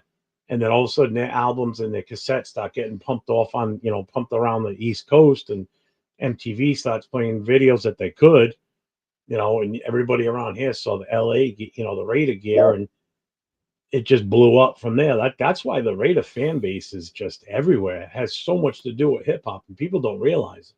Wasn't Al Davis marketing the team? That wasn't it. That was done by the West Coast rap industry is what really pushed the Raider Nation across the country to make it really a true Raider Nation. Because before that, it was a California West Coast thing. You didn't hear about them. And a lot of us older fans, like in my age, we grew up with that because in the 80s, that's what we listened to for the most part, because that was the popular music, so it's like a little history lesson tonight. Actually, this is pretty good. We talked about this on the show Saturday night, talking about how much of an impact hip hop had on it. And Chris, who lives in LA, grew up in LA as a kid, or he lives in North Cal, but he grew up in LA, so he was a teenager at that time too, just like myself and like you would have been at that point. So he grew up with it right there in front of him. So he got to see the impact of it firsthand, there in front of him. So he was able to speak a lot about it. But I knew about the whole hip hop culture and how it changed, really the sports merchandise. That's when NFL merchandise really took off. And then that's why a lot of teams started switching to black, black jerseys, black hats, jackets, because color black sells. Jacksonville, when they came in the league, they were that turquoise puke color. And then all of a sudden, out of nowhere, they start wearing black. They have black jerseys. Everybody's putting the color black into their jerseys now because it sells. Yeah. So I mean, it had a huge impact on the East Coast. But a lot of uptight parents around here in the 80s didn't want their kids listening to that shit, but we still got it anyway. You couldn't avoid it. You weren't going to stop kids. And I think I told you this. Yeah, I think you know this, Jeff. So I think I've said it before. I was stationed in Long Beach in 1992. Let me see, 90, 91, 92, or maybe 93. I'm in Long Beach, California. Been a Raider fan almost 20 years by then. Actually, over 20 years. So I started being a Raider fan in 72. I have my civilian clothes are Raider clothes, Raider t-shirts. I have my starter jacket. I have my hat. I'm in Long Beach. I'm on the Navy base. I'm not allowed to wear that going off the ship. I'm not allowed to wear Raider gear going off the ship, leaving the ship, going out into town, into Long Beach. Why? because the Navy said that is gang-affiliated wardrobe. I'm like, are you fucking kidding me? So for the couple years that I was in Long Beach, actually it was a little over a year because we moved down to San Diego after that. And so for the time that I was in Long Beach on the ship, I couldn't wear any of the stuff that I had. I brought the stuff back to San Diego to my then fiance, now wife. I just kept it in her house because I couldn't wear it otherwise. And then, then I was allowed to wear it back in San Diego because that's where she lived. And is this guy trying to pick a fight with you or me tonight? Who is this guy? Yeah, EMAC, EMAC is a gentleman. EMAC, how old are you, by the way? I'm kind of curious. EMAC is a younger gentleman that goes on because he walked. He's 24. Yeah, he's 24. You're older than I thought because EMAC, you're acting like you're 15. Yeah, you're acting like you're 15. I'm just saying. I know you like to troll and get responses. Notice that you're not in the back. By the way, I'm probably going to be ending the show pretty soon anyway. So there's really no reason to come in. But if you're just going to throw things out there to troll, if you have an opinion of something that's worthwhile, I put you on. You were talking about Pete Carroll and Chip. I put you on because it was an opinion. Okay. Yeah, he is. He's special. Well, isn't that special? Okay. What was he going to try and come on here with you? I'm saying then don't. The link is out there. I don't have to put. It's like, where's the link? It's in the fucking chat. Let him in. It's in. Yeah. Yeah. No. It's like it's in the chat. Go up and find. Go here. And go find the chat. The link is there. But if you're going to be stupid, Laker Mike says yellow bus. Okay. And by the way, Big E Bronco comes into my shows. Big E Bronco. And he is a troll. But at least we respect each other because he has opinions and valid things.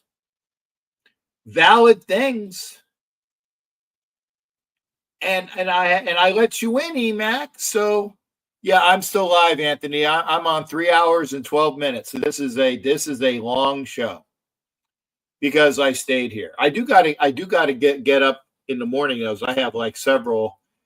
My life is going from doctor's appointments to being on the phone for more doctor's appointments and other shit. Me. And I still got to do my taxes. So I got to do that pretty soon. Yeah. In Long Beach, especially, there's a set called Insanes. They wear your petty officer was correct. Yes. Well, I'm sorry if it's not letting you click, EMAC. I put it up. You know what? There. Then obviously it's you saw that it was stupid proof, so that worked. Worked out. It's stupid proof, so you're good.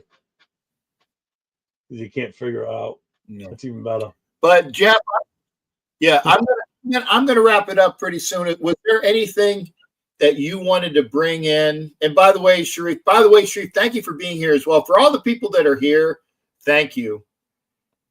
And yes, that includes you, EMAC, because you're watching and you're contributing. I will say that. I thank you. And Anthony Provencio is clear.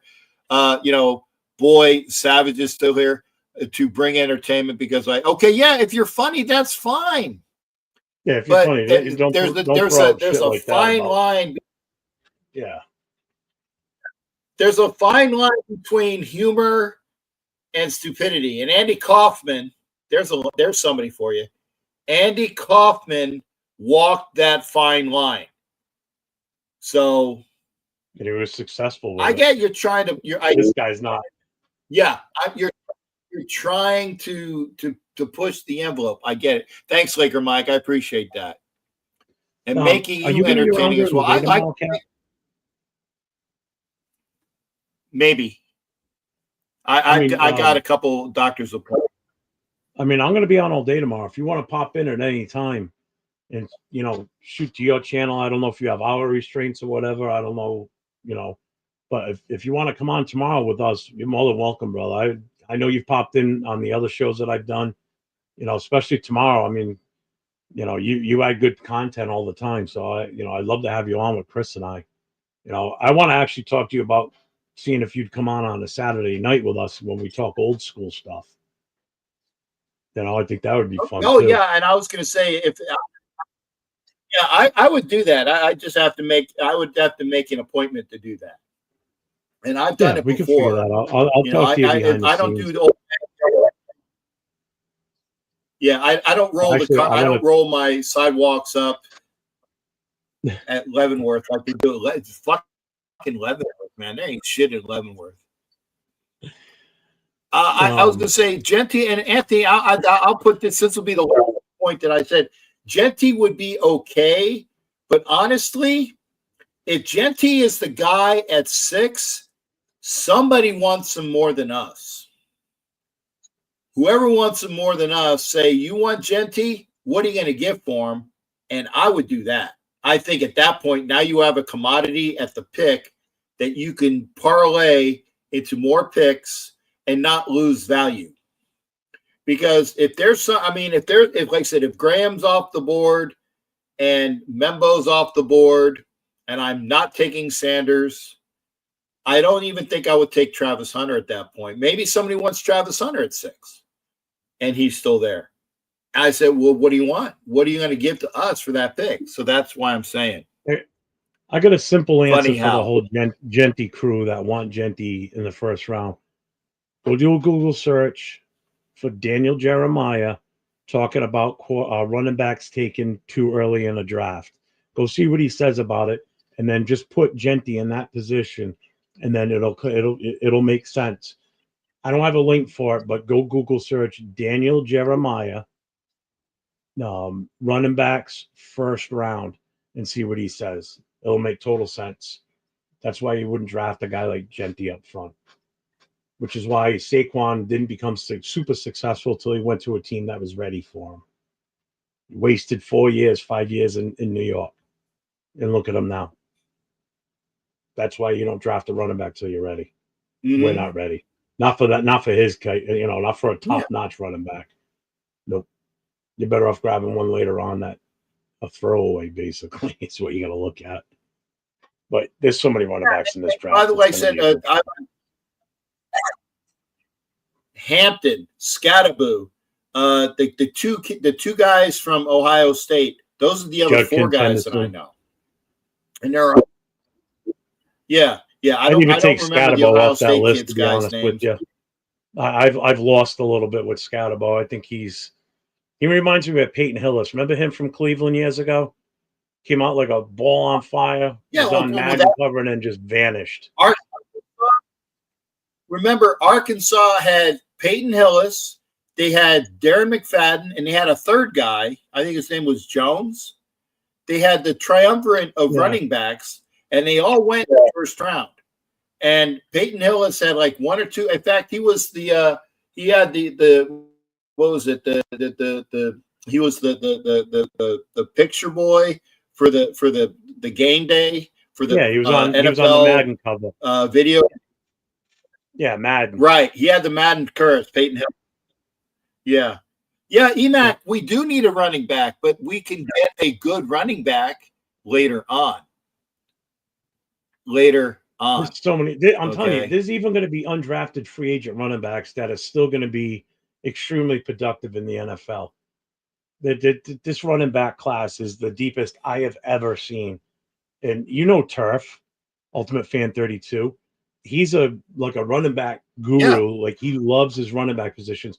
He is so excited to see the running backs finally make a reemergence in the draft that he is just stoked for this draft because of the amount of running backs that are going to be taken. So it's it's super deep and they're super talented. Even like round 6 and 7, you could still pull a starter out of that. You could have a Terrell Davis in this draft, a guy that was drafted in the 6th round and was a starter and is a Hall of Famer, one Super. That's the type of depth you have in this class. You know, people just see the first 4 or 5 guys and then that's it. There's some guys out there that are just ridiculous. The kid from Michigan, Mullins. You don't hear people talk about him much. That kid could be a starter on any team in this league right now, without a doubt. Just go watch film of him. So, yeah, Cap, if you're around tomorrow, pop in. Just send me a message and I'll hit you up with the link. Yeah, send me a link. Yeah, as soon as I make it tomorrow morning, I'll hit you. See where I'm at. Did we re-sign Caleb Chase-On? According to Anthony, said we've re-signed Caleb Chase-On. I'll have to look that up. That's what I'm doing right now. Or are you saying we should? Is he saying should or did? Yeah, you said according to Anthony. Yes, we did. According to Anthony, we signed, and that's great because with Caleb Chase-On and Coons and Butler and Max and Wilkins and Tyree Wilson, that's fucking amazing. That's amazing. Oh, Sawyer, there's another guy. Isn't Sawyer a big tight end now? Or is that the running back? Who is it? I know I saw him in Sawyer. He's like a fullback. He's a big kid. Yeah. At the end. Okay. Yeah. Big defensive end. Yeah, maybe. Yeah, there you go. And there you go. Trent Richardson, Ricky Williams. Ricky was good, but they paid a whole draft for him. Was Ricky Williams a whole draft worthy for the Saints? Oh God, I remember that. Yeah. Mike Ditka says all we need is Ricky Williams and we're gonna win. Yeah. How'd that work out for him? He got fired within 2 years. He was gone. Yeah. And by the way, name me the first, and don't look it up because I know what it is. Name me the first number 20 of the Detroit Lions that was a Hall of Famer. Billy Sims. Because Billy Sims also no. Wasn't? I don't think Billy Sims is I thought it was a Hall of Famer for the. Yeah, I don't think Billy Sims is in the Hall of Fame. He might be in the College Hall of Fame. He might be in the Pro Football Hall of Fame. But I'll look. Let's see, Billy Sims Hall of Fame. But name the first Detroit to wear the number 20 as a Detroit Lion. Oh, we're probably going back to like what, 1920s or something? Billy Sims, American football running back, playing for National Football League, a 2-time consensus on the Heisman Trophy. Yeah, he's a Heisman Trophy. No. The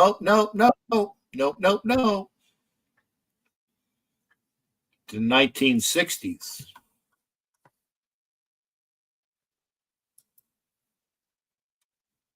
And it's not Barry Sanders. Sanders was after Billy Sims. Was it Night Train Lane? No, Night Train Lane was, I think he was 22. No, I think Night Train Lane was 22. I don't know who then. You got me on that one. And I met the gentleman at Lem Barney, cornerback. Detroit That's his Lions. name, War number 20. Oh, Lenny Barney? Lem Barney, cornerback, was one of the, obviously, a corner. Barney, yeah, number 20. Got me He on wore that one. I would have 20, had no clue. I mean, my then guess, Billy my Sims best wore- guess well, I was mean, Night there were Train other- Lane. My best guess was Night Train Lane and Billy Sims, but even Yeah, Billy I Sims think was well after him. right. Billy Sims was well after Lem Barney. Lem Barney did play to the 70s as well, 60s and 70s. Huh. Fantastic and very nice gentleman. Very nice gentleman. Number 20.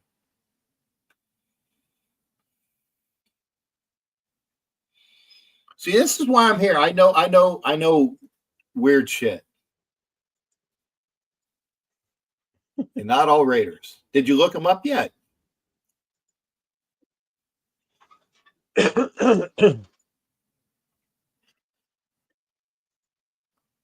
Anyway, Jeff, I'm at 3:30 almost. I'm gonna sign problem. off, brother. God, it's 12:30. I definitely got to go.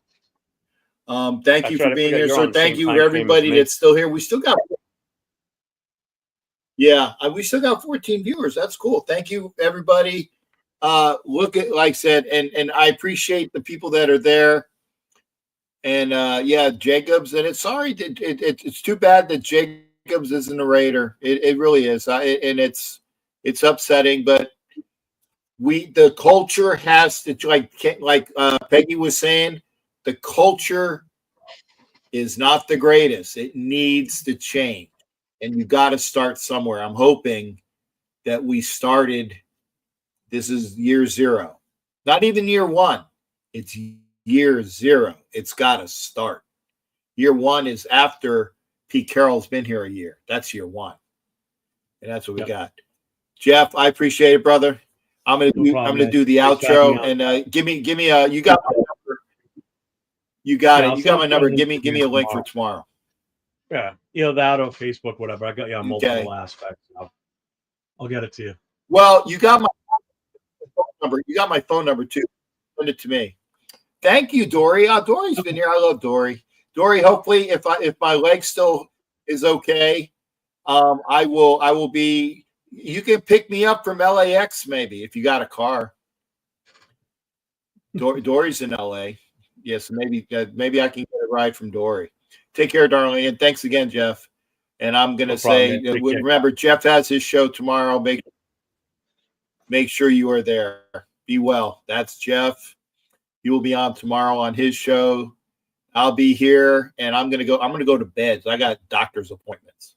So take care, everybody. I'm gonna remove myself. I'm gonna do the outros. I've been missing the outro the last couple of shows. Thank you, Dory, Sharif, Emac. Who else has been in here? Anthony Provencio. Great. We still had a lot of people here, which is awesome. Savage was here. Hey, I'm funny how? How you, what do you mean funny how? Laker Mike. Thank you there. I'm going to bust out. Take care, everybody. We'll see you for the next show, which will be Thursday.